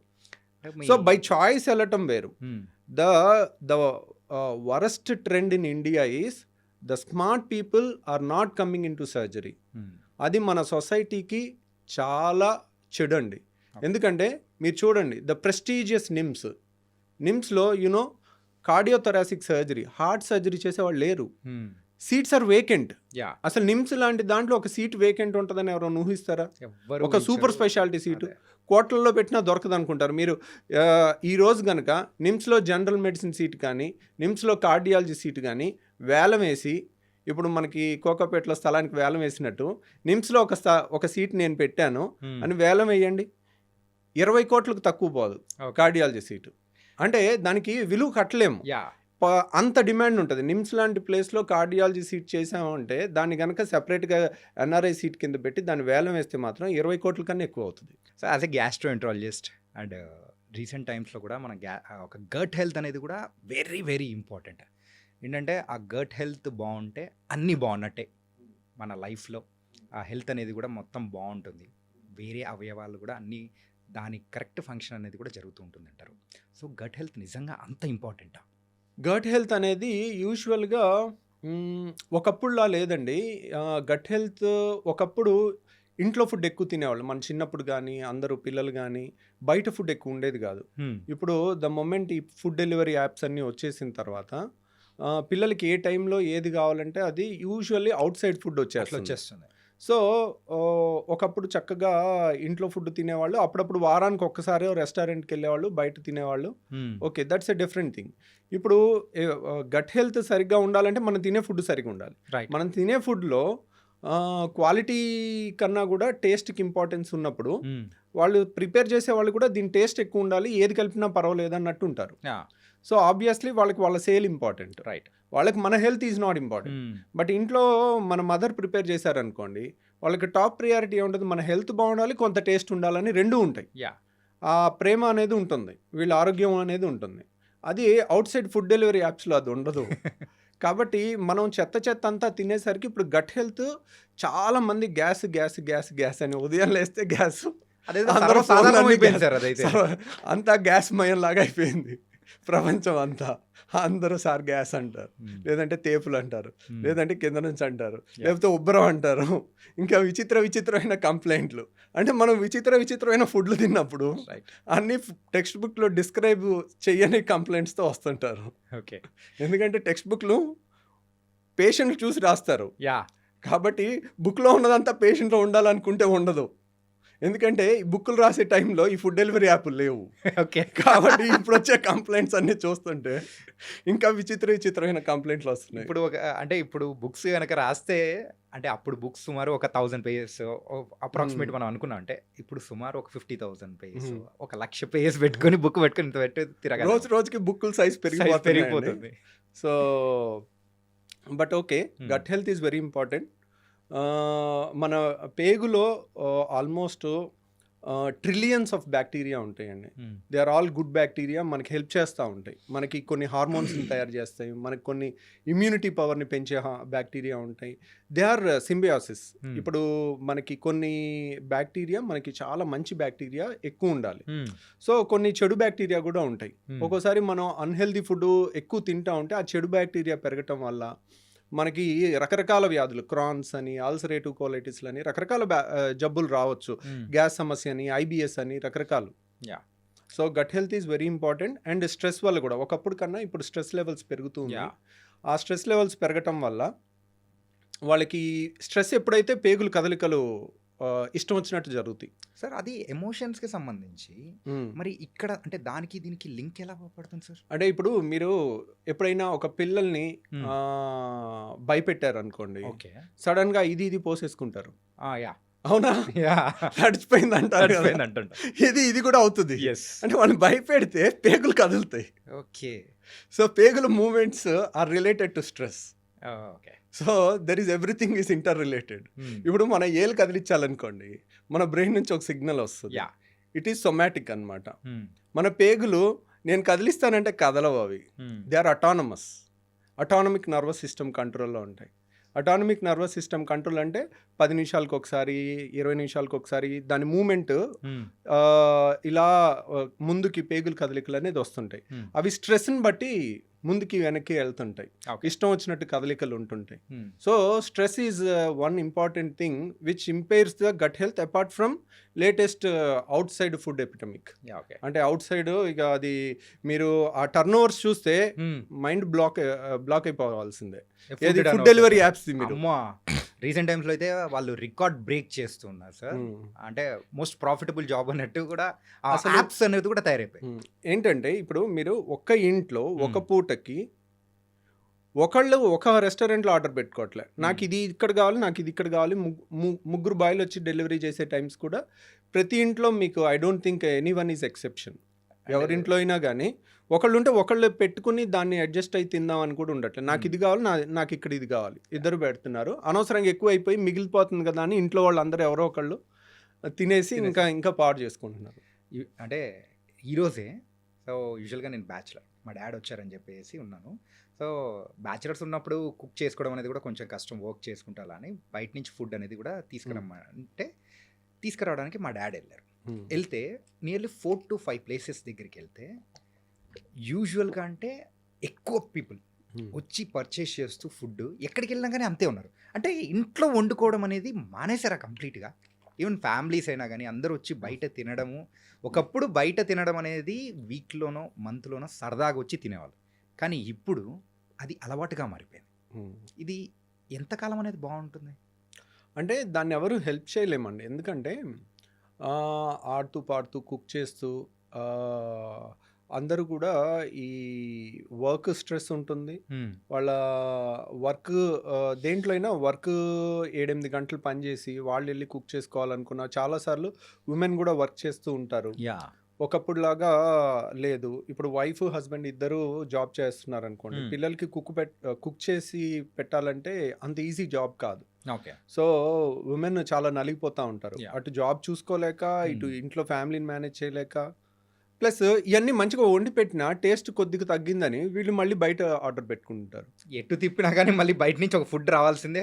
ఇప్పుడు పిల్లలకి మంచి హెల్దీ అని చెప్పి చేయగలం, కానీ వాళ్ళ వెనకాల తిరిగి పెట్టాలంటే ఒకప్పుడు పిల్లలకి గంటసేపు తిరిగి పెట్టేవాళ్ళు నోట్లో. ఇప్పుడు ఎక్కడ వీలవుతుందండి పాపం. అంతా ఫాస్ట్ మూవింగ్ వరల్డ్ అయిపోయింది. అంతా ఎవరి జాబ్లో వాళ్ళకి స్ట్రెస్లు అన్నీ ఉంటున్నాయి. సో ఏముందిలే ఒక క్లిక్లో మనకు వచ్చేస్తుంది కదా, ఈజీగా అయిపోతుంది కదా. That's a convenience. కన్వీనియన్స్ని వీ కెనాట్ స్టాప్. ఓకే, మనం ఆపలేము. అదేంటంటే వాలంటరీగా ఓహో దిస్ ఇస్ నాట్ రైట్ అనేది మనం మెల్లగా ఇంజెక్ట్ చేస్తుంటే దే థింక్ ఓవర్, ఓకే ఇది కరెక్ట్ కాదు నాన్న, ఇది కరెక్ట్ కాదు. వారానికి ఒక రోజు అని ఒక ఫ్యామిలీలో rule, family head mother father ఒక రూల్ పెట్టుకున్నారనుకోండి, ఓకే సమ్టైమ్స్ పిల్లలు వింటారు. మెల్లమెల్లగా అలాంటి అలవాటు చేస్తే యూజువల్గా అలాంటి డిసిప్లిన్ ఫ్యామిలీస్ కూడా చాలా ఉంటున్నాయి, బయట ఫుడ్ ఎక్కువ వద్దు అని. సో కానీ దాన్ని ఆపటం అంత ఉప్పెన్లాగా మీద పడిపోతూ ఉంటుంది. It's not easy thing. Sir recent టైమ్స్లో కూడా కొన్ని బయట వింటున్నది ఏంటంటే హాస్టల్స్లో పెట్టే కొన్ని ఫుడ్స్ కొంచెం హైజీనిక్గా లేకపోవడంతో సో వాళ్ళు ఏంటంటే ఆ కడుపు నొప్పి, ఆ గ్యాస్ అనేది కూడా ఎక్కువ ఉండడం, ఇంతవరకు ఆ తేపులు ఒకటేమైనా రావడం అండ్ ఇలా బోలెడన్ని ఇష్యూస్తో కూడా వచ్చేసి ఒక ట్యాబ్లెట్ అనేది వేసేసుకుంటారు. అప్పటికేమో కొంచెం సర్దుమణిగిపోతుంటుంది అండ్ కొన్ని శాషెట్స్ వస్తాయి వాటర్లో వేసేసుకొని తాగడం. సో ఇది రెగ్యులర్గా చేస్తూ ఉన్నారనుకోండి ఎక్కువ డ్యామేజెస్ అయ్యే అవకాశాలు ఉంటాయంటారా? అంటే ఇప్పుడు చూడండి, ఒకప్పుడు కూడా మన పెద్దవాళ్ళు అనేవాళ్ళు వేరే వాళ్ళు బాగుపడుతున్నారంటే అసూయ పడేవాళ్ళు, ఈర్ష్య వాళ్ళకి వీడి కడుపు మంట వస్తుందని అంటారు.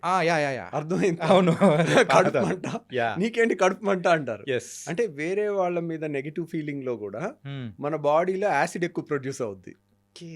సో యాసిడ్ ఎక్కువ ప్రొడ్యూస్ అయితే ఏమవుతుంది, అల్సర్స్ ఫామ్ అవటం, ఎసిడిటీ ఫామ్ అవటం, తేపులు ఎక్కువ రావటం, ఇవన్నీ కూడా ఉంటాయి. సో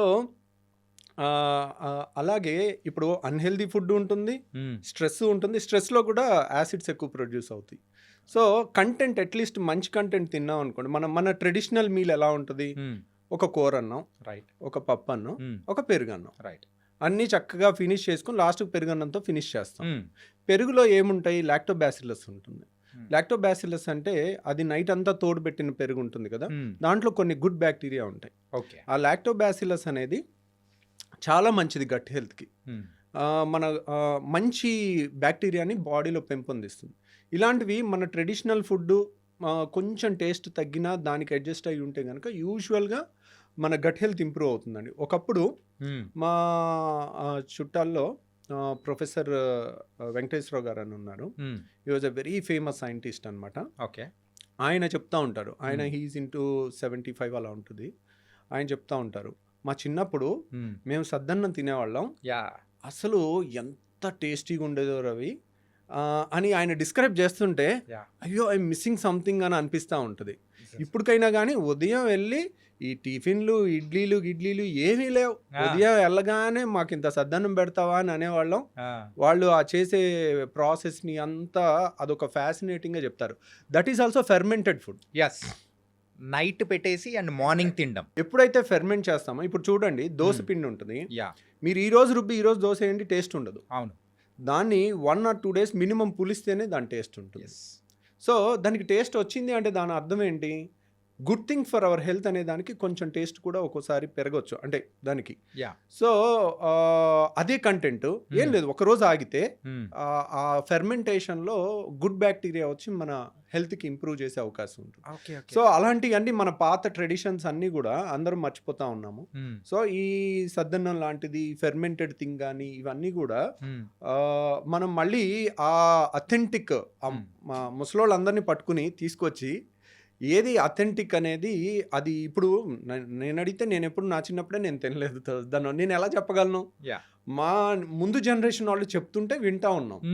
సో కానీ ఇప్పుడు అథెంటిక్ చేసేవాళ్ళు ఎక్కడో ఏళ్ల మీద లెక్క పెట్టచ్చు. వాళ్ళని తీసుకొచ్చి దాన్ని తయారు చేయించి దాన్ని ప్రాపగేట్ చేస్తే ఇప్పుడు మంచి తోడేస్తే మంచి టేస్ట్ పెరిగి వస్తుంది. అట్లాగే ఆ సద్దన్నంలో కూడా వేసే కంటెంట్ స్టార్టర్ ఉంటుంది. స్టార్టర్ని రోజు ఆ గంజిలోంచి తయారు చేస్తారు. అది గంజిని వార్చి గంజిని పులవబెట్టి దాంట్లో వచ్చే బ్యాక్టీరియా ఉంటుంది. పెరుగులో ఉండే బ్యాక్టీరియా వేరు, దాంట్లో ఉండే బ్యాక్టీరియా వేరు. సో ఆ స్టార్టర్ నుంచి తయారు చేయటం అనేది ఇప్పుడున్న వాళ్ళలో ఎంతమంది చెప్తారు ఇది సద్దన్నం అని, కానీ ఆ అథెంటిసిటీ అనేది రియల్ గా మళ్ళీ మనం రీడిస్కవర్ చేసుకోవాల్సిన టైం వచ్చింది మన గట్ హెల్త్ కి. ఆ టేస్ట్ ని కూడా మిస్ అవ్వకుండా వాళ్ళు ఇప్పటికీ ఆయన చెప్తూ ఉంటే ఆయన ఫేస్ లో ఆ ఎక్సైట్మెంట్, మా చిన్నప్పుడు ఇలా తినేవాళ్ళం, సద్దన్నం పెడితే ఎంత ఆనందంగా తినేవాళ్ళం అని చెప్తా ఉండేవాళ్ళు. సింపుల్ గా మన ఇమాజినేషన్ లోకి వెళ్తున్నాం, ఆ తింటున్న ఫీలింగ్ అనేది వచ్చేస్తూ ఉంటుంది. ఓకే సార్, ఈ ఫుడ్స్ విషయానికి వచ్చాం కాబట్టి ఫుడ్స్ విషయంలో మెయిన్గా మన హైదరాబాద్ డిసీస్ అనే కాదు, ఇప్పుడు ప్రెజెంట్ ఉన్న ట్రెడిషన్ ప్రకారం అయితే అందరూ కూడా biryani is very common thing. బిర్యానీలో లాట్ ఆఫ్ మసాలాస్ అన్నీ ఉంటాయి. దాంతోపాటు కాంబినేషన్గా ఒక బ్లాక్ కూల్ డ్రింక్ అనేది కూడా యూస్ అంటే తాగుతూ ఉండే అవకాశాలు అనేది కూడా ఎక్కువ ఉంటుంది.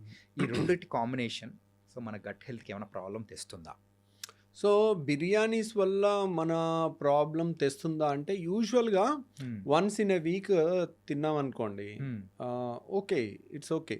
బట్ బిర్యానీని కూడా ఇంట్లో మంచిగా చేసుకుని కూడా చాలా బాగా కుక్ చేసుకుని కూడా తినొచ్చు. ప్లస్ కూల్ డ్రింక్ అనేది కూడా once in a week is okay. So కానీ cool drink can destroy somebody's life. కొంతమంది పిల్లలు ఏంటంటే ఫ్రిడ్జ్లో 2 లీటర్ కూల్ డ్రింక్ బాటిల్ తెచ్చి పెట్టుకుని మంచినీళ్ళు తాగినట్టు తాగుతున్నారు. వాళ్ళు అసలు that is very destructive thing అనమాట. Cool drinks are not good, more dangerous than alcohol నేను చెప్తాను. కూల్ డ్రింక్స్ ఎక్కువ తాగటం. Okay. So it has not because of gas వల్ల కాదు. Gas is very good. Gas ఏముంటుంది దాంట్లో ఉండేది కార్బన్ డైఆక్సైడ్. కార్బన్ డైఆక్సైడ్ తాగామనుకోండి వెంటనే తేపు వచ్చేస్తుంది, లేదంటే కరిగిపోతేనేమో కరిగిపోయినా కానీ గాల్లో మనం ఆక్సిజన్ కన్నా కార్బన్ డైఆక్సైడ్ 20 times ఫాస్ట్గా బాడీలోకి వెళ్తుంది. అలాగే 20 times ఫాస్ట్గా బ్రీతింగ్లోంచి బయటకు వచ్చేస్తుంది. So 20 times faster diffusion.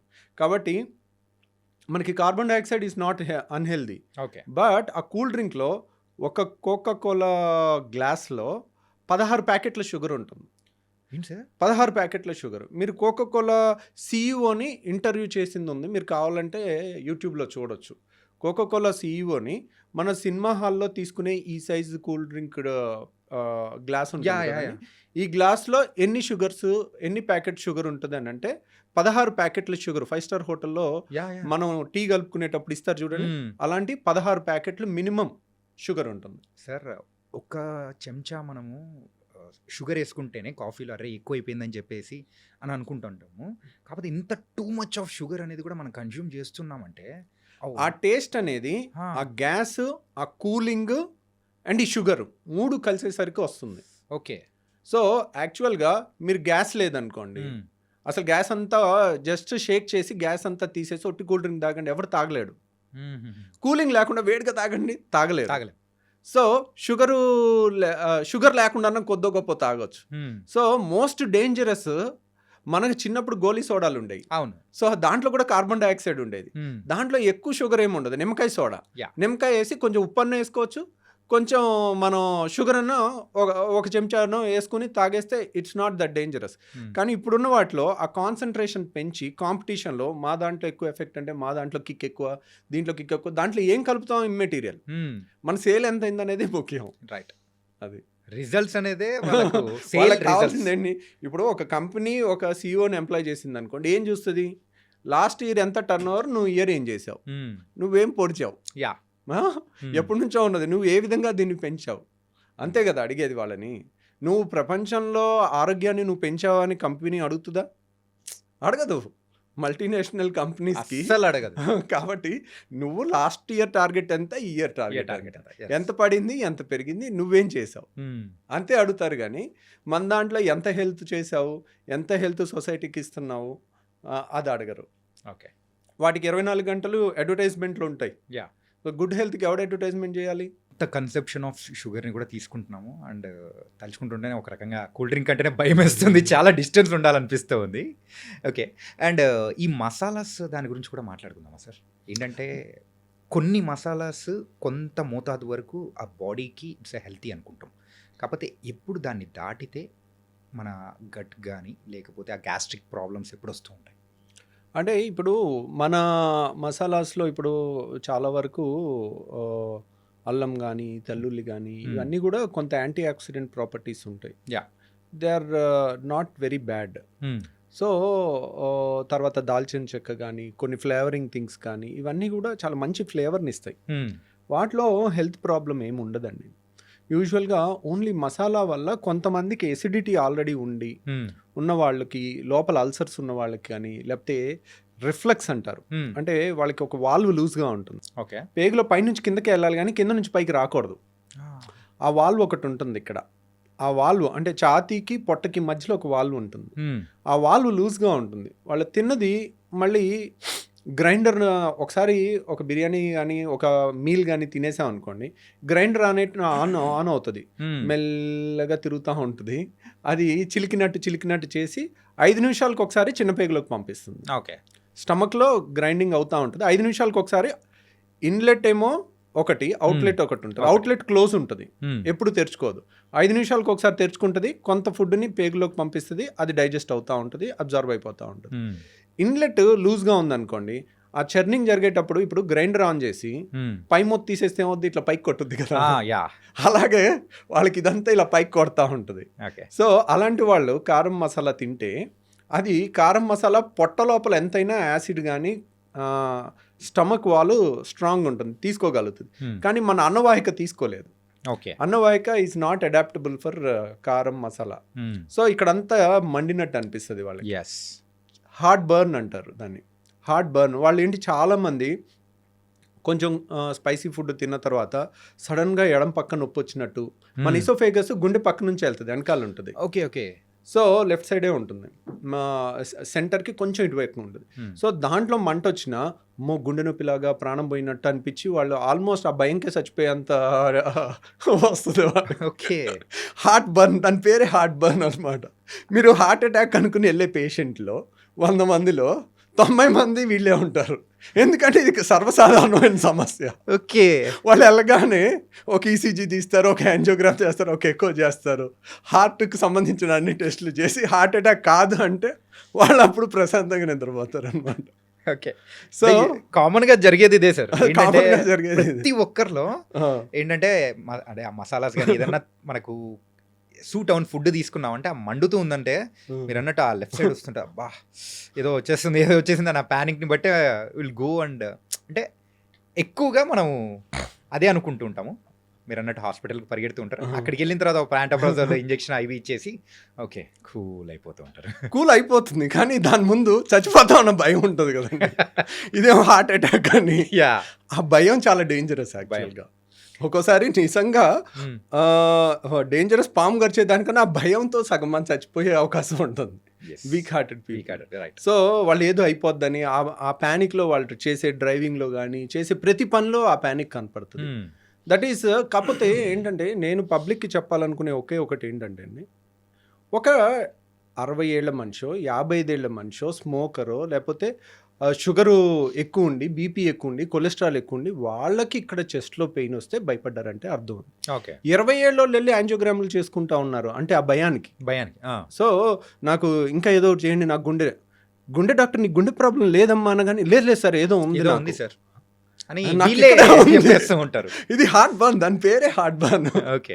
కాబట్టి కాబట్టి కొంచెం రేషనల్గా థింక్ చేయండి. 25 ఏళ్ల వయసులో హార్ట్ అటాక్ వచ్చుంటే భూమి మీద యువత అనేది మానవ జాతి అనేది అంతరించిపోద్ది. అలా జరగదు లెక్క ప్రకారం. Okay. Unless you are a chain smoker, that's the only reason. ఇప్పుడు ఎక్కడో యూట్యూబ్లో ఒకటి 25 ఏళ్ల మనిషికి సడన్గా కళ్ళు తిరిగి పడిపోయాడు చచ్చిపోయాడు అన్నాడు అనుకోండి, ఏం రీసెర్చ్ లేదు, హార్ట్ అటాక్ అని ప్రూఫ్ కూడా ఉండదు, హార్ట్ అటాక్తో చచ్చిపోయారు అంటారు. How can you say that? బ్రెయిన్లో బ్లడ్ క్లాట్ అయి చచ్చిపోయి ఉండొచ్చు, నువ్వు ఏమన్నా పోస్ట్ మార్టం చేసావా? నువ్వు ఎలా చెప్పగలుగుతావు?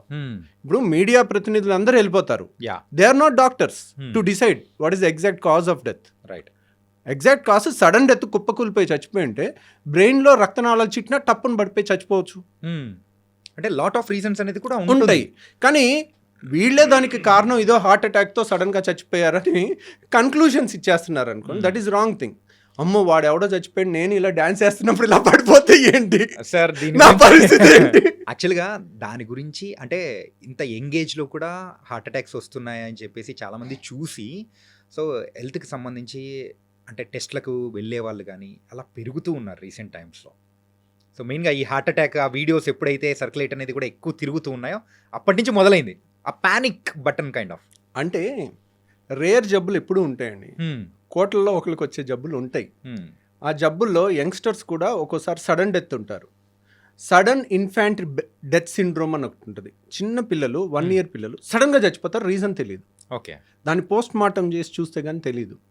అలాగే మరి దాంట్లో ఏదో లోపల ప్రాబ్లం ఉండి జబ్బు ఉండి అరుదుగా జరిగేది. ఇలాంటివి ఈ సమస్యలోనే ఇప్పుడే పెరిగినాయి యంగ్ హార్ట్ అటాక్స్ అంటారు. How can you conclude? Media is not the right thing to conclude things. So దాంట్లో ప్రాబ్లం ఎక్కడ జరుగుతుందంటే ఇప్పుడు 30 ఏళ్ల కింద లేనిది ఇప్పుడు కొత్త జబ్బులు ఏమొచ్చినాయి అని, 30 ఏళ్ల కింద లేనిది ఇప్పుడు ఉన్నదేంటి, ప్రతిదాన్ని ప్రతి ఒక్కడు మొబైల్లో చిత్రించి పెట్టేస్తున్నారు. 30 ఏళ్ల కింద కూడా జరిగినాయి అలాంటివి, అంతే కదా. ఇప్పుడు నెంబర్ ఆఫ్ సడన్ డెత్స్ అనేది ఇప్పుడు ఒలింపిక్స్లో రన్నింగ్ రేస్లో చనిపోయిన వాళ్ళ వీడియోస్ చూడండి. యంగ్ అథ్లెట్స్ ఉంటారు, వాళ్ళకి హార్ట్లో ఒక కండిషన్ ఉంటుంది, HOCM అంటారు దాన్ని, హైపర్ట్రోఫిక్ అబ్స్ట్రక్టివ్ కార్డియోమైపతి. అలాంటి వాళ్ళు అథ్లెట్స్ ఉంటారు, వాళ్ళకి సడన్గా ఒక్కోసారి హై హార్ట్ రేట్ వచ్చినప్పుడు సడన్గా హార్ట్ ఆగిపోద్ది, అలాంటి చచ్చిపోతారు. అలా మీరు కావాలంటే అలాంటి వీడియోస్ కూడా ఉన్నాయి. అథ్లెట్స్లో హార్ట్ అటాక్ రాదు కదా, రాదు, అది HOCM జబ్బు వల్ల వచ్చింది. ఓకే. అది డాక్యుమెంటెడ్ థింగ్స్, దాన్ని రీసెర్చ్ థింగ్ ఉంటుంది. ఎవరైనా చనిపోయారంటే రీసెర్చ్ చేసి ఇది పక్కా హార్ట్ అటాక్ అని ప్రూవ్ చేసి మనం మాట్లాడాలి. ఎవడో జరిగిపోయాడు, ఏదో పడిపోయాడు, సడన్గా పడిపోయాడు, వీడియో తీయటం, ఇంకో వీడు చచ్చిపోయాడు, మీరు చచ్చిపోయే అవకాశం ఉంది, జాగ్రత్త ఉండండి అన్నారనుకోండి, ఇంకా పాపం ఎవడో నిద్రపోడు ప్రశాంతంగా. ప్రతి ఒక్కరికి జరుగుతుంది present. So these things are there in the past, these things are there present.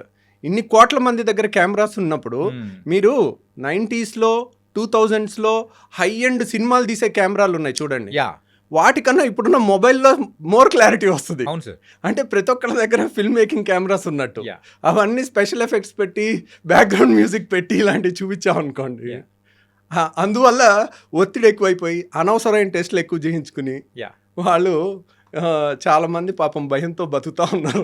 చాలామందికి అంటే సినిమాస్ చూసైనా కానీ లేకపోతే నార్మల్గా మార్నింగ్ లేవగానే కాఫీస్ తాగడం అనేది కూడా కొంచెం అలవాటు అనేది కూడా ఉంది కూడా ఇప్పుడు ప్రజెంట్.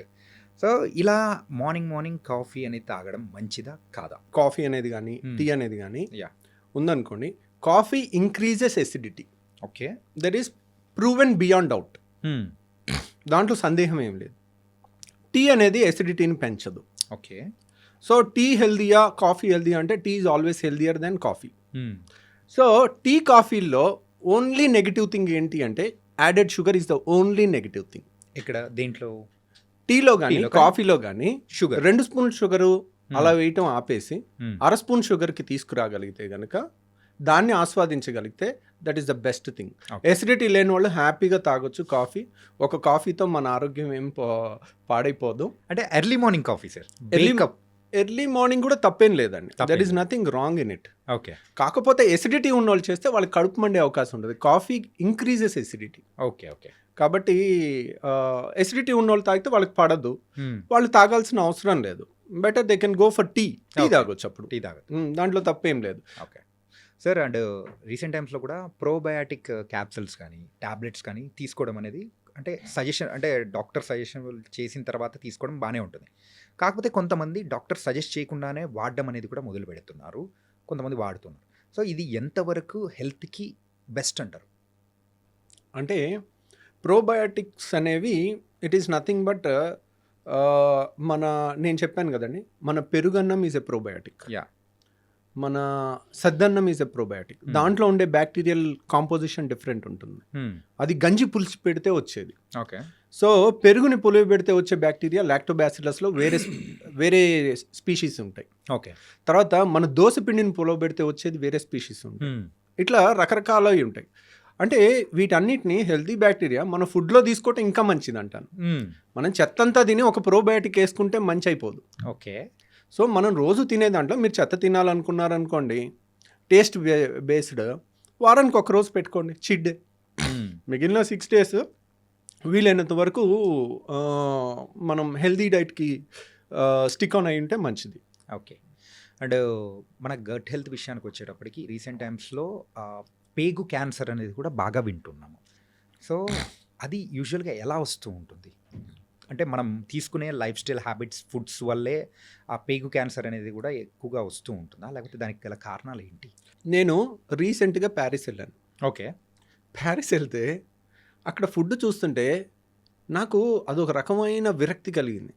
ఉదయం లేవగానే అక్కడికి వెళ్తే హోటల్లో బుఫే పెడతారు. ఓకే. ఏముందంటే బ్రెడ్ జామ్, లేదంటే ఆ సాసేజెస్లు beef pork, that is there. ఇంకేం లేదు వాళ్ళకి తినటానికి. They don't have anything.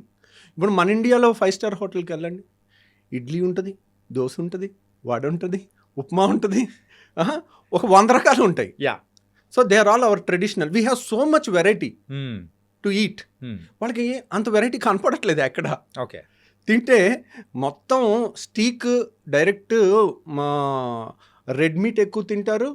And ఇది ఇంత మీట్ తిని మనం 4 లెట్టూస్ ఆకులు తింటే హెల్దీ థింగ్ వచ్చేది కదా, రాదు. So we have a wonderful options. మన traditional options are very good, very time tested. That is మీరందరూ ఇప్పుడు మన దగ్గర ఈ మీడియా ద్వారా క్యాన్సర్లు అవి ఎక్కువ వింటున్నామని భయపడుతున్నారు. కానీ మీరు నోట్ చేసుకోండి, టెక్స్ట్ బుక్ పేజ్ తీసి నోట్ చేసుకోండి కావాలంటే. Davidson text book of medicine అంటే ఇది ఆల్మోస్ట్ MBBS డాక్టర్స్కి భగవద్గీతతో సమానం. ఓకే. అలాంటి బుక్లో హ్యారిసన్ కానీ డేవిడ్సన్ కానీ CMDT అనే టెక్స్ట్ బుక్లో కోలన్ క్యాన్సర్ అనే చాప్టర్ ఓపెన్ చేయండి. ఓకే. ఓపెన్ చేస్తే what is the incidence in America అంటే, what is the incidence in India అంటే, ఇండియాలో కన్నా 30 రెట్లు అమెరికాలో క్యాన్సర్ ఎక్కువ. ఓకే. 30 రెట్లు కోలన్ క్యాన్సర్, పెద్ద పేగు క్యాన్సర్. యూనో 50 ఏళ్ళు దాటిన ప్రతి ఒక్కళ్ళు 5 ఏళ్ళకి ఒకసారి కానీ కొలనోస్కోపీ చేయాలి. ఓకే. కొలనోస్కోపీ అంటే ఆల్మోస్ట్ ఇంత పెద్ద పైప్ని మోషన్ ద్వారా నుంచి కంప్లీట్గా వెళ్ళి పెద్ద పేగు అంతా స్టడీ చేస్తారు ఎక్కడన్నా క్యాన్సర్ వస్తుందా అని. Okay. Okay. That is a rule. మీరు అది చేయలేదనుకోండి, యువర్ ఇన్సూరెన్స్ ప్రకారం నువ్వు అది చేయించుకోలేదు, రేపు నీకు క్యాన్సర్ వస్తే నీకు ఇన్సూరెన్స్ కూడా కవర్ అవ్వదు. ఓకే. ఇండియాలో ఆ రూల్ లేదు. ఎందుకని? మీరు ఏ టెక్స్ట్ బుక్ అన్నా చదవండి, కోలన్ క్యాన్సర్ అంటే 5 ఏళ్ళకి 10 ఏళ్ళకి ఒకసారి కొలనోస్కోపీ చేసి స్క్రీనింగ్ చేయాలి. ఇండియాలో అది లేదు. ఎందుకు? 30 times more common in western population. యూరోప్లో, యుఎస్లో దట్ ఈస్ మోర్ కామన్. మన ఇండియాలో ఎందుకు లేదు? మన food habits, we have so much to eat. అన్ని ట్రెడిషనల్, వెజిటేరియను, మంచిగా అన్నము, పప్పు, లేదంటే ఒక కూర, ఒక వెజిటబుల్ కూర, తర్వాత పెరుగు. ఆ ట్రెడిషన్కి మనం అలవాటు పడున్నాం ఎప్పటి నుంచో. ఆ tradition is protecting hour small right, మన ఇంటెస్టైన్స్ని కాపాడి చాలా వరకు క్యాన్సర్ రాకుండా అయి ఉంటుందని నేను అనుకుంటున్నాను. ఎందుకంటే మేమేంటి అనుకుంటున్నాం అని చదివినా మేము కన్క్లూషన్స్ ఇవ్వము. మోస్ట్ లైక్లీ ఇది కారణం అయి ఉంటుంది అని చెప్పగలుగుతాం. ఓకే. చాలామంది ఏంటంటే నాలెడ్జ్ లేని వాళ్ళు ఇది ఇదే అని కన్క్లూషన్ చేయాలంటే దాని పెద్ద చాలా రీసెర్చ్ ఉండాలి. అంటే సింపుల్ చెప్పాలంటే యూఆర్ నాట్ పాసింగ్ అనే judgement but most likely this might be the reason. Yeah. అక్కడికి వెళ్తే అసలు ఏం తినాలో అర్థం కాల. ఆ బ్రెడ్ జామ్ ఎంత చండాలంగా ఏమని తింటాం రోజు అదేనా, అదే లేదంటే కార్న్ఫ్లేక్స్, ఇంకేం తింటాం చెప్పండి మీరు. మనం ఇన్ని రకాల మంచిగా ఒక ఇడ్లీ, ఒక దోశ, ఒక పూరి ఇలాంటి వాటికి అలవాటు పడిన వాళ్ళు అక్కడ వాళ్ళు ఇంక రోజు ఎలా తింటున్నారో నాకు ఆశ్చర్యం వేస్తుంది. సో రోజు అదే తిని వాళ్ళకన్నీ పైల్ సమస్య ఎక్కువ, ఫిషర్ సమస్య ఎక్కువ, కాన్స్టిపేషన్ సమస్య ఎక్కువ, కోలన్ క్యాన్సర్ ఎక్కువ. మన దగ్గర ఇవన్నీ లేవు.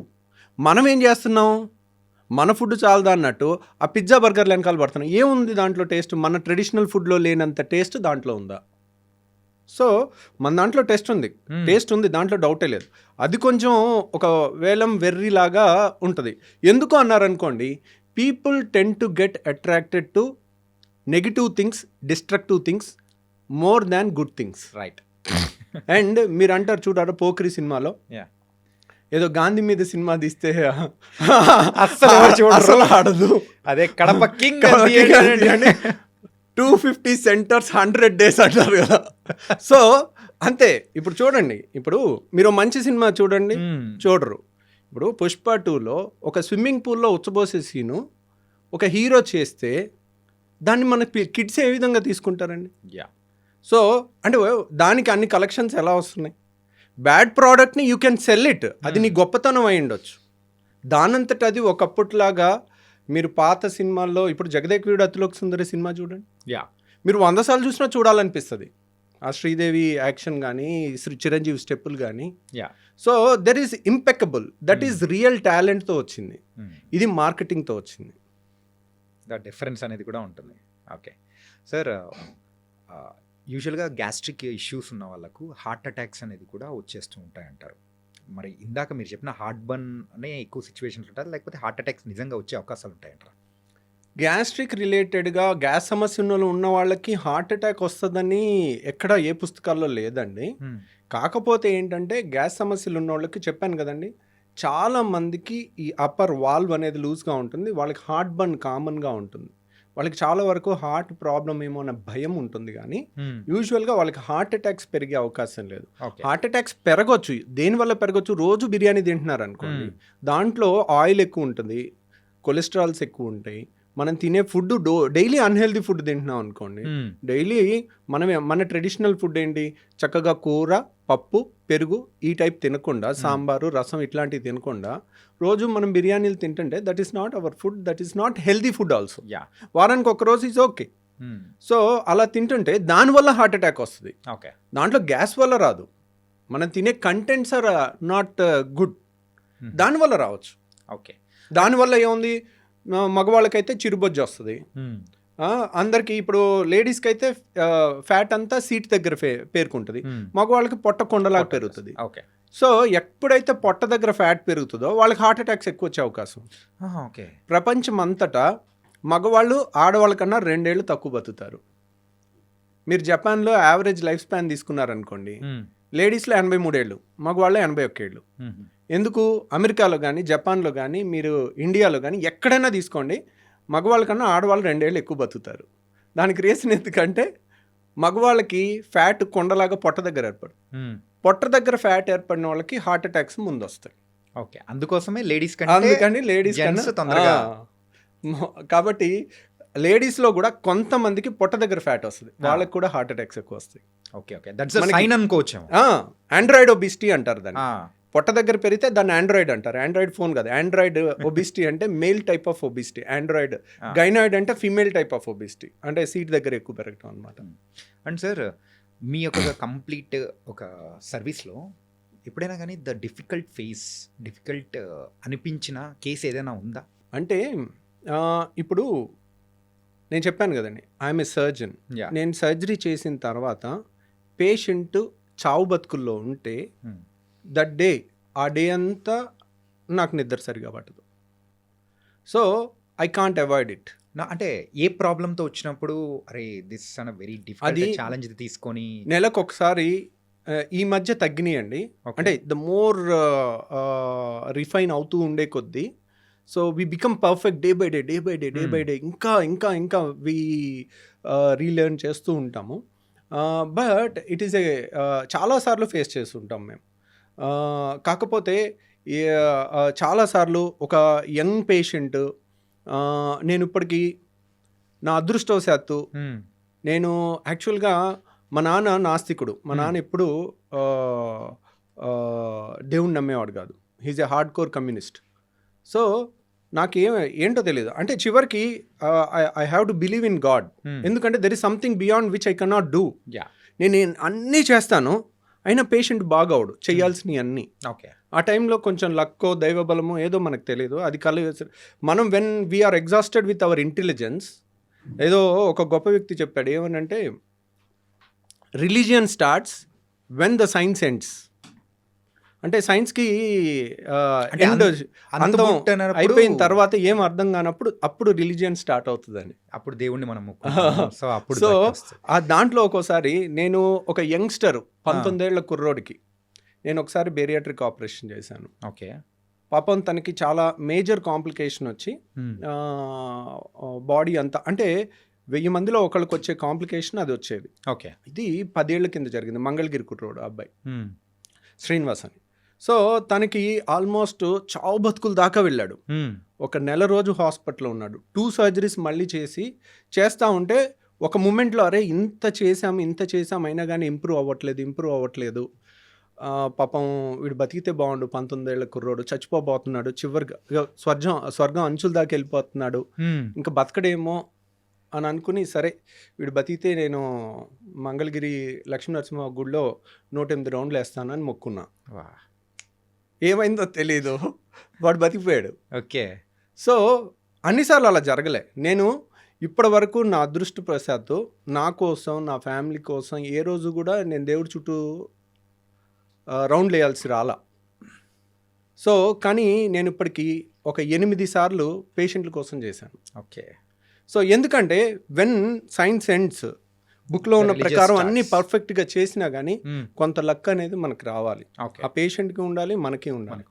సో అలా ఇంకో పేషెంట్ ఇంత పెద్ద గర్భసంచిలో గడ్డ, పెళ్లిగాని అమ్మాయి, ఇంత పెద్ద గర్భసంచి గడ్డ. ఓకే, ఇక్కడ వరకు ఉంది. పెళ్లిగాని అమ్మాయికి ఇంతవరకు.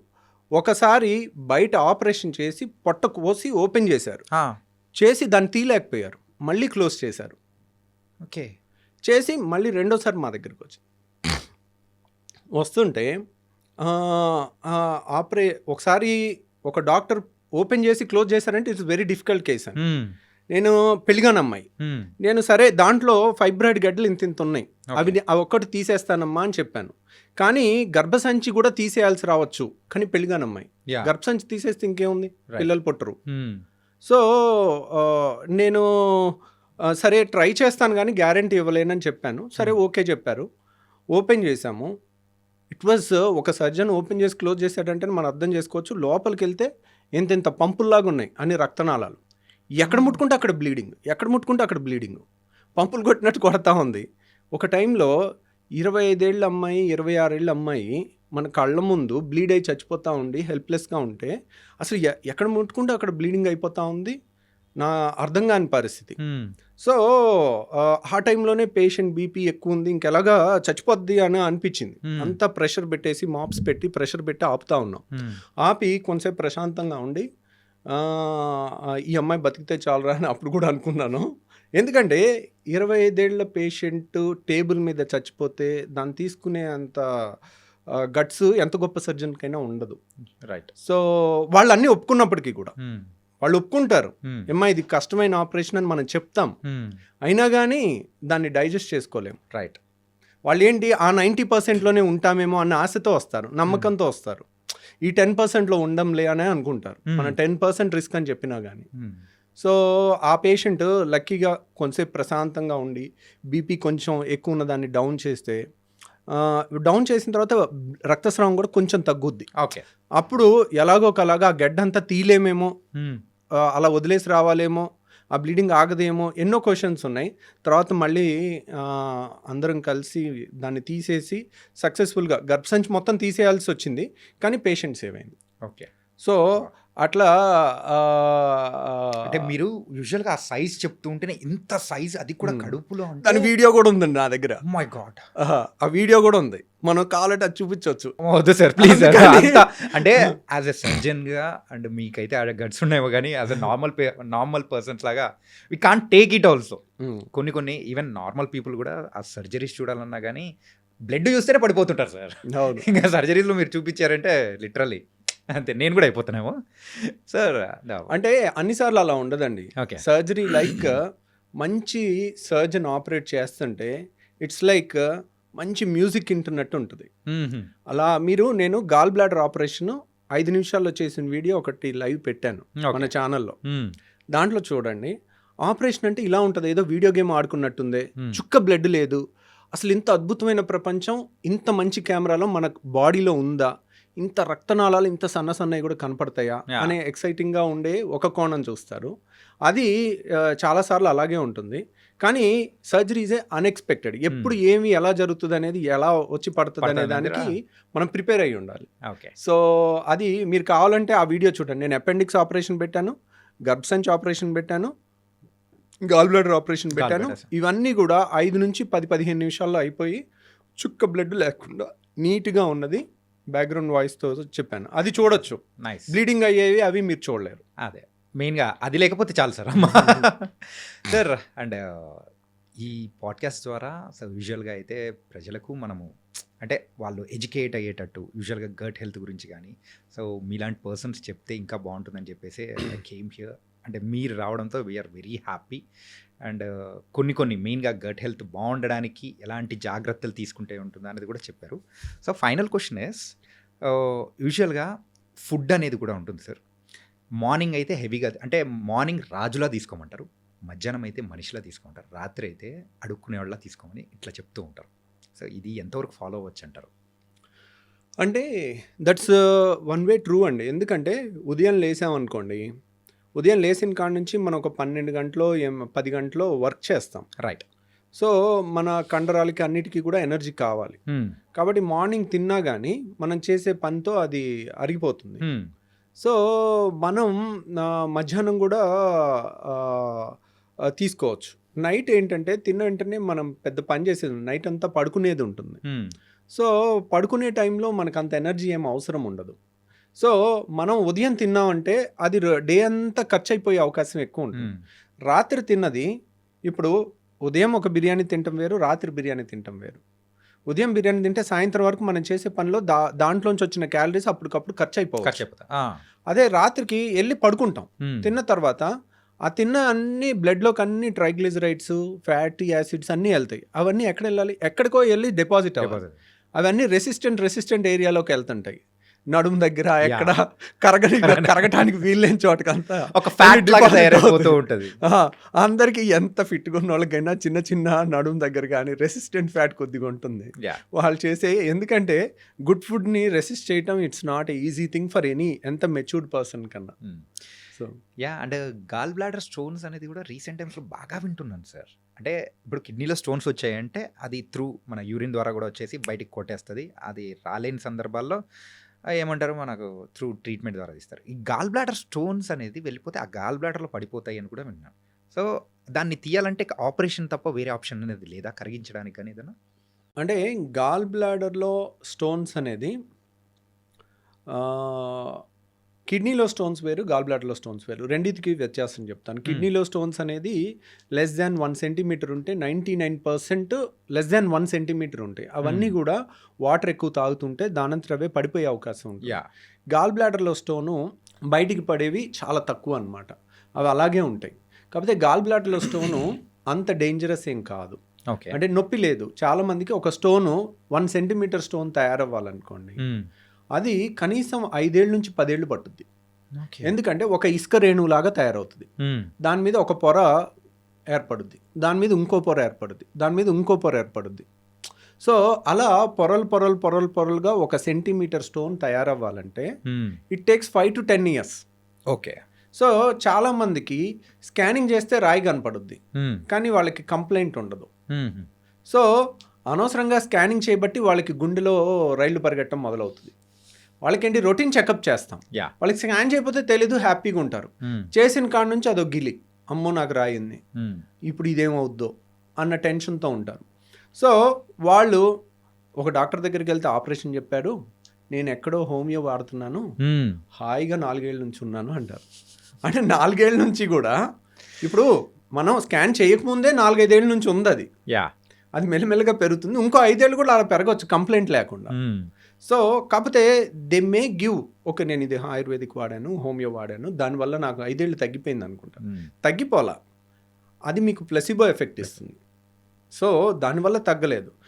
ప్రాబ్లం ఏంటంటే చాలామంది రాయి ఉండి 10 ఏళ్ళు నొప్పి లేని వాళ్ళని చూసుంటారు.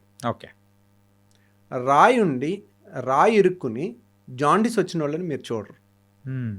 ఆ స్టేజ్లో రాయి ఇరుక్కుని కొలాంజైటిస్ అని ఒళ్ళంతా భయంకరమైన వణుకుతో కొలాంజైటిస్ అని ఫీవర్ వస్తుంది, హై గ్రేడ్ ఫీవర్, జాండీస్ వస్తుంది. ఓకే, ఆ టైము 24 గంటల నుంచి 48 గంటల్లో మనం ఆ స్టోన్ని అడ్డు తీసి స్టెంట్ అయిపోతే ప్రాణహాని ఉంటుంది.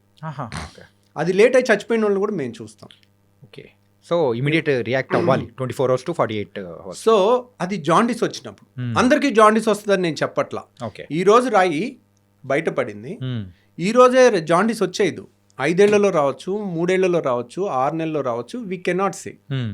సో నేను అనేది ఏంటంటే మీకు రాయి ఉంది, be bold, be strong, no pain no surgery. Text book line చెప్తున్నాను. గాల్ బ్లాడర్లో స్టోన్ ఉంది, నో పెయిన్ నో సర్జరీ. దాంట్లో రూల్ ఏం లేదు, రూల్ నెవర్ చేంజెస్. ధైర్యంగా మీరు ఉండండి, అదేం అవ్వదు. కానీ నేను చెప్పేది ఏంటంటే రియల్గా నొప్పి వచ్చినప్పుడు కూడా నొప్పి ట్యాబ్లెట్ వేసుకుని దాన్ని ఆపి మళ్ళీ నాకు నొప్పి లేదని అనొద్దు. ఒక్కసారి నొప్పి వచ్చినా that is a dangerous stone. Okay, ఈ రోజు ఇరుక్కుని నొప్పి వస్తుంది. గాల్ బ్లాడరు ఫండస్ అంటారు, వెడల్పుగా ఉంటుంది. నెక్ అంటారు, నెక్ సన్నగా ఉంటుంది. అది బయటకు వచ్చే ద్వారంలో ఇరుక్కుంది అనుకోండి, అప్పుడు మనకి నొప్పి వస్తుంది. అది ఇరుక్కుని మళ్ళీ వెనక్కి వచ్చేస్తే నొప్పి ఉండదు. రైట్, మళ్ళీ ఒక 3 నెలలకి ఇరుకోవచ్చు, 6 నెలలకి ఇరుకోవచ్చు. ఇరుక్కున్నప్పుడు మాత్రం భయంకరమైన పెయిన్ పరుగులు తీపిస్తుంది. అందుకేనా మీరు స్టంట్ అనేది కూడా వేయాలి అనేది? అంటే అది జాండీస్ ఉన్నప్పుడు, దాంట్లో జాండీస్ ఉన్నప్పుడు, జాండీస్ లేకుండా కూడా నొప్పి రావచ్చు. ఓకే, సో దాంట్లో ఏంటంటే నేను అనేది ఏంటంటే గాల్ బ్లాడర్ స్టోన్ వల్ల ప్రాణం పోయిన వాళ్ళని మేము చూసాం, మీరెవరు చూడలేదు. ఓకే ఓకే, సో ఇప్పుడు పోక్రీ సినిమాలు అంటారు చూడండి, రెస్పాన్సిబిలిటీ తీసుకునే ఏకైక డిపార్ట్మెంట్ పోలీస్ డిపార్ట్మెంట్ అంటారు కదా. సో అందరూ నువ్వు వాళ్ళని పట్టుకోలేదు వీళ్ళని పట్టుకోలేదు అని అంటం తేలిక. ఓకే, ఎవడో ఎక్కడో 4 గదుల మధ్యలో ఒకరిని మర్డర్ చేసి వెళ్ళిపోతే పోలీస్ డిపార్ట్మెంట్ ఇది చేయలేదు అది చేయలేదు అని ప్రతి ఒక్కళ్ళు మాట్లాడటం తేలిక. దాన్ని వెళ్ళి వాళ్ళు లేరు అక్కడ, వాళ్ళు లేనప్పుడు జరిగింది. క్రిమినల్స్ అన్ని పోలీసులు ఉన్నప్పుడు చూసి చేయరు కదా, వాళ్ళు వెళ్ళి చేయాల్సిన వాళ్ళ రెస్పాన్సిబిలిటీ తీసుకొని ఫైనల్గా వాళ్ళే చేసేది. రైట్.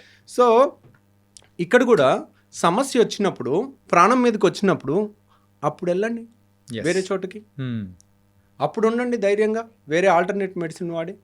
ప్రాణం మీదకి వచ్చినప్పుడు ఎక్కడికి వస్తారు? సైన్స్ దగ్గరికి వస్తారు. ఆపరేషన్ చేసి తీయాల్సి వచ్చినప్పుడు ఎక్కడికి వస్తారు? సైన్స్ దగ్గరికి వస్తారు. కానీ ఒక ఆపరేషన్ పొరపాటున ఎవరన్నా చెప్తే మేబీ 2 types ఆఫ్ డాక్టర్స్ ఉండొచ్చు. అనవసరంగా చాలామంది సర్జరీ చేయాలమ్మా అని చెప్తారు. ఎందుకు రీజన్ చెప్పరు.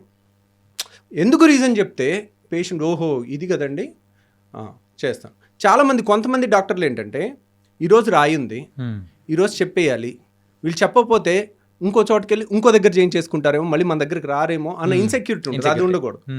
అది ఉండకూడదు.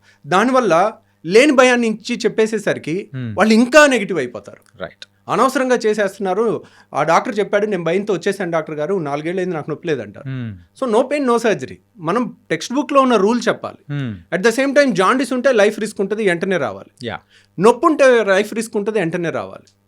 సో ఆ క్లాస్ కూడా తెలుసుకున్నారనుకోండి, ఓహో నొప్పి ఉంటే నేను రావాలి. అండ్ ఇంకో బ్యూటిఫుల్ థింగ్ ఏంటంటే గాల్ బ్లాడర్లో చాలా మందికి తెలియంది ఫ్యాటీ డిస్పెప్సియా అంటారు. వాడు మా ఫ్రెండ్ ఉండేవాడు, నా రూమ్మేట్. 6 ఏళ్ళు MBBS ఒకే రూము అలా ఉండేవాళ్ళం. వాడు మొన్న మా ఫ్రెండ్స్ US నుంచి వస్తే అందరం కలిసి వాళ్ళు బిర్యానీ తిన్నారు హైదరాబాద్లో. ఓకే, తింటుంటే వీడు ఏంటోరా బిర్యానీ తినలేకపోయాడు ఈరోజు, బిర్యానీ తినాలంటే ఇబ్బంది పడుతున్నాడు అని మిగిలిన ఫ్రెండ్స్ నాకు చెప్పారు. సో అప్పుడు అలగలే మాకు. తర్వాత 3 నెలల తర్వాత ఎప్పుడు ఆయిల్ ఫుడ్ తిన్న ప్రతిసారి కడుపులో ఇబ్బంది అవుతుంది వాళ్ళకి. దాన్ని ఫ్యాటీ డిస్పెప్సియా అంటారు. ఫ్యాటీ ఫుడ్ తీసుకుంటే వాళ్ళకి గాల్ బ్లాడర్ మూసుకుంటే ఆ స్టోన్ వచ్చి నెక్లో ఇరుక్కుని నొప్పి వస్తుంది. ఆయిలీ ఫుడ్ తినలేరు వాళ్ళు. గాల్ బ్లాడర్లో స్టోన్స్ ఉన్న వాళ్ళకి బెస్ట్ టెస్ట్ ఏంటి, ఆపరేషన్ చెయ్యాలా వద్దా స్కానింగ్ కాదు, బెస్ట్ టెస్ట్ వారానికి ఒక రోజు మంచిగా దట్టంగా నూనె ఉన్న ఫుడ్ 2 ముద్దలు తినండి చాలు. వాళ్ళకి కడుపులో ఏదో ఇబ్బంది అనిపిస్తుంది. ఇప్పుడు అందరూ లొట్టలు వేసుకుని తింటారుగా, బిర్యానీలో ఇంత గ్రేవీ వేసుకుని, లేదంటే పైన చేపల పులుసు పైన ఆయిల్ తేలుతా 2 గంటలు వేసుకుని లొట్టలు వేసుకుని తినాలి కదా అందరూ. వాళ్ళు తినలేరు. వాళ్ళు నేను గాల్ బ్లాడర్ స్టోన్ వాళ్ళకి ఈ ఒక్క టెస్ట్ చేసుకోండి. మీరు కనుక ఇది పాస్ అయితే మీకు ఆపరేషన్ అవసరం లేదు. మీరు ఇది ఫెయిల్ అయితే వెంటనే రావాలి. అప్పుడు కూడా అమ్మో నా గాల్ బ్లాడర్ నేను పారిపోతా అనొద్దు. మనం బోల్డ్గా ఉండాలి. ఆపరేషన్ అవసరం లేకుండా చేయటం ఎంత తప్పో, బాగా అవసరం ఉన్నప్పుడు చేయించుకోవటం కూడా ఇంకా డేంజరస్. సో నేనేంటి సింపుల్గా టెక్స్ట్ బుక్లో లైన్ చెప్పేస్తున్నాను.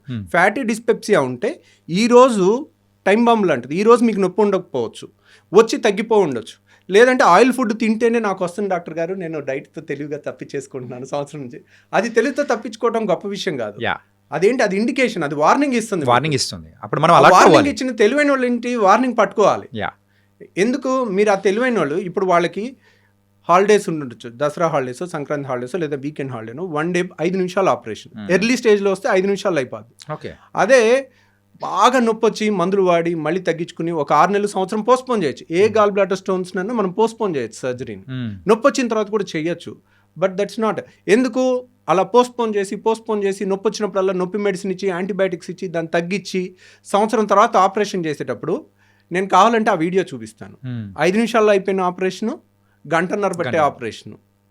సో ఎక్కడికక్కడ ముద్దలాగా అయిపోయి, ఇప్పుడు మీకు ఇక్కడ ఒక కత్తితో కట్ చేసి కుట్టేయటం చాలా తేలిక, fine cut, clear cut edges కనపడతాయి. అదే బైక్ మీద నుంచి కింద పడిపోయి మొహానికి ఏదన్నా రాయో ఏదో గుద్దుకుని మొహం ఇంత ఉబ్బిపోయి కళ్ళు కూడా కనపడవు, కళ్ళు ఓపెన్ అవ్వవు, ఈ అన్నీ ఉబ్బిపోయి ఉంటుంది. అలా దెబ్బ తగిలినప్పుడు కానీ చీమ్ పట్టినప్పుడు కానీ చీమగడ్డ ఉబ్బుద్దా, ఎర్రగా అయిపోద్దా, అలా ఉంటుంది గాల్ బ్లాడర్. అలాంటి దానికి ఆపరేషన్ చేయాలంటే మీకు ఈ ఫైన్ కట్కి చేసిన దానికి ఉబ్బిపోయి మొత్తం ట్రామా అయ్యి మొత్తం వంకాయ బజ్జీ లాగా అయిపోయిన దాని మీద ఆపరేషన్ చేయడానికి చాలా తేడా ఉంటుంది. రైట్. సో వాళ్ళు అది చూడరు. మేము చేస్తుంటాం, చేసేటప్పుడు తిట్టుకుంటూ ఉంటాం. వీళ్ళు ఏంటి ఇంత ఎన్నిసార్లు చెప్పినా ముందు వచ్చే హాయిగా ఉండేది కదా, వాళ్ళకే రిస్క్ కదా. ఇప్పుడు యంగ్స్టర్స్ మీ ఏజ్ వాళ్ళు అనుకోండి, నేను 2 గంటలు చేసినా తట్టుకుంటారు. అదే 60 ఏళ్ళ వాళ్ళకి హార్ట్ ప్రాబ్లమ్స్ అన్నీ వచ్చే వయసు. మీ వయసుకి మీకు రిజర్వ్ కెపాసిటీస్ ఎక్కువ ఉంటాయి. అదే 60 ఏళ్ల వయసు వాళ్ళు 2 గంటలు ఆపరేషన్ చేసేటప్పుడు ఏదన్నా హార్ట్ బీట్ అప్ డౌన్ అయ్యి ప్రాణాలకి రిస్క్ ఉంటుంది. అంత రిస్క్ ఏముంది, 5 నిమిషాలు దానికి భయపడితే. మీరు కావాలంటే భయపడేది ఉంటే నాది 5 నిమిషాల వీడియో చూడండి, లైవ్ వీడియో 5 నిమిషాల్లో నేను ఫినిష్ చేసేసింది. సో 5 నిమిషాలు అయిపోయి 3 గంటల్లో లేచి నడిచి మరుసటి రోజు వెళ్ళిపోతే వై నాట్, అంతే కదా. సో ఎర్లీగా మనం చేసుకుంటే కూల్ అయిపోతుంది అన్నమాట. ఇంకొక పైత్యం ఉంది. ఇప్పుడు మొన్న ఒక కప్పులు లండన్ నుంచి వచ్చి చైనా వెళ్ళి గాల్ బ్లాడర్లో స్టోన్కి ప్రపంచం మొత్తం గాల్ బ్లాడర్ తీసేస్తున్నారు. నేను చైనా వెళ్ళి ఎక్కడ లేని టెక్నాలజీ రాయి ఒక్కటి తీయించుకొచ్చాను, గాల్ బ్లాడర్ తీయించుకురాలేదు. దాన్ని లైవ్ ఇవో లోపలికి వెళ్తున్నాం, లోపలికి వెళ్ళేటప్పుడు ఫీలింగ్స్, బయటకు వస్తున్నాం ఆ టైంలో ఫీలింగ్స్, దానికి మిలియన్స్ ఆఫ్ వ్యూస్. సార్ అదేమన్నా హోమ్ టూరా సార్? సో ఆపరేషన్ కానీ యునో ఆ ఒక్క వీడియో చూసి వచ్చి మమ్మల్ని, ఏం డాక్టర్ గారు ఈ టెక్నాలజీ మీకు రాలేదా? సో ఫస్ట్ ఆఫ్ ఆల్ మనం చేస్తుందే తప్పు. సో ఇప్పుడు అది రాలేదు, అది కదండి. గాల్ బ్లాడర్ తీసిన వాళ్ళు గాల్ బ్లాడర్లో స్టోన్ తీయలేరా? సో గాల్ బ్లాడర్లో స్టోన్ తీయటం అది పెద్ద గొప్ప విషయం కాదు, కానీ that is not right thing to do.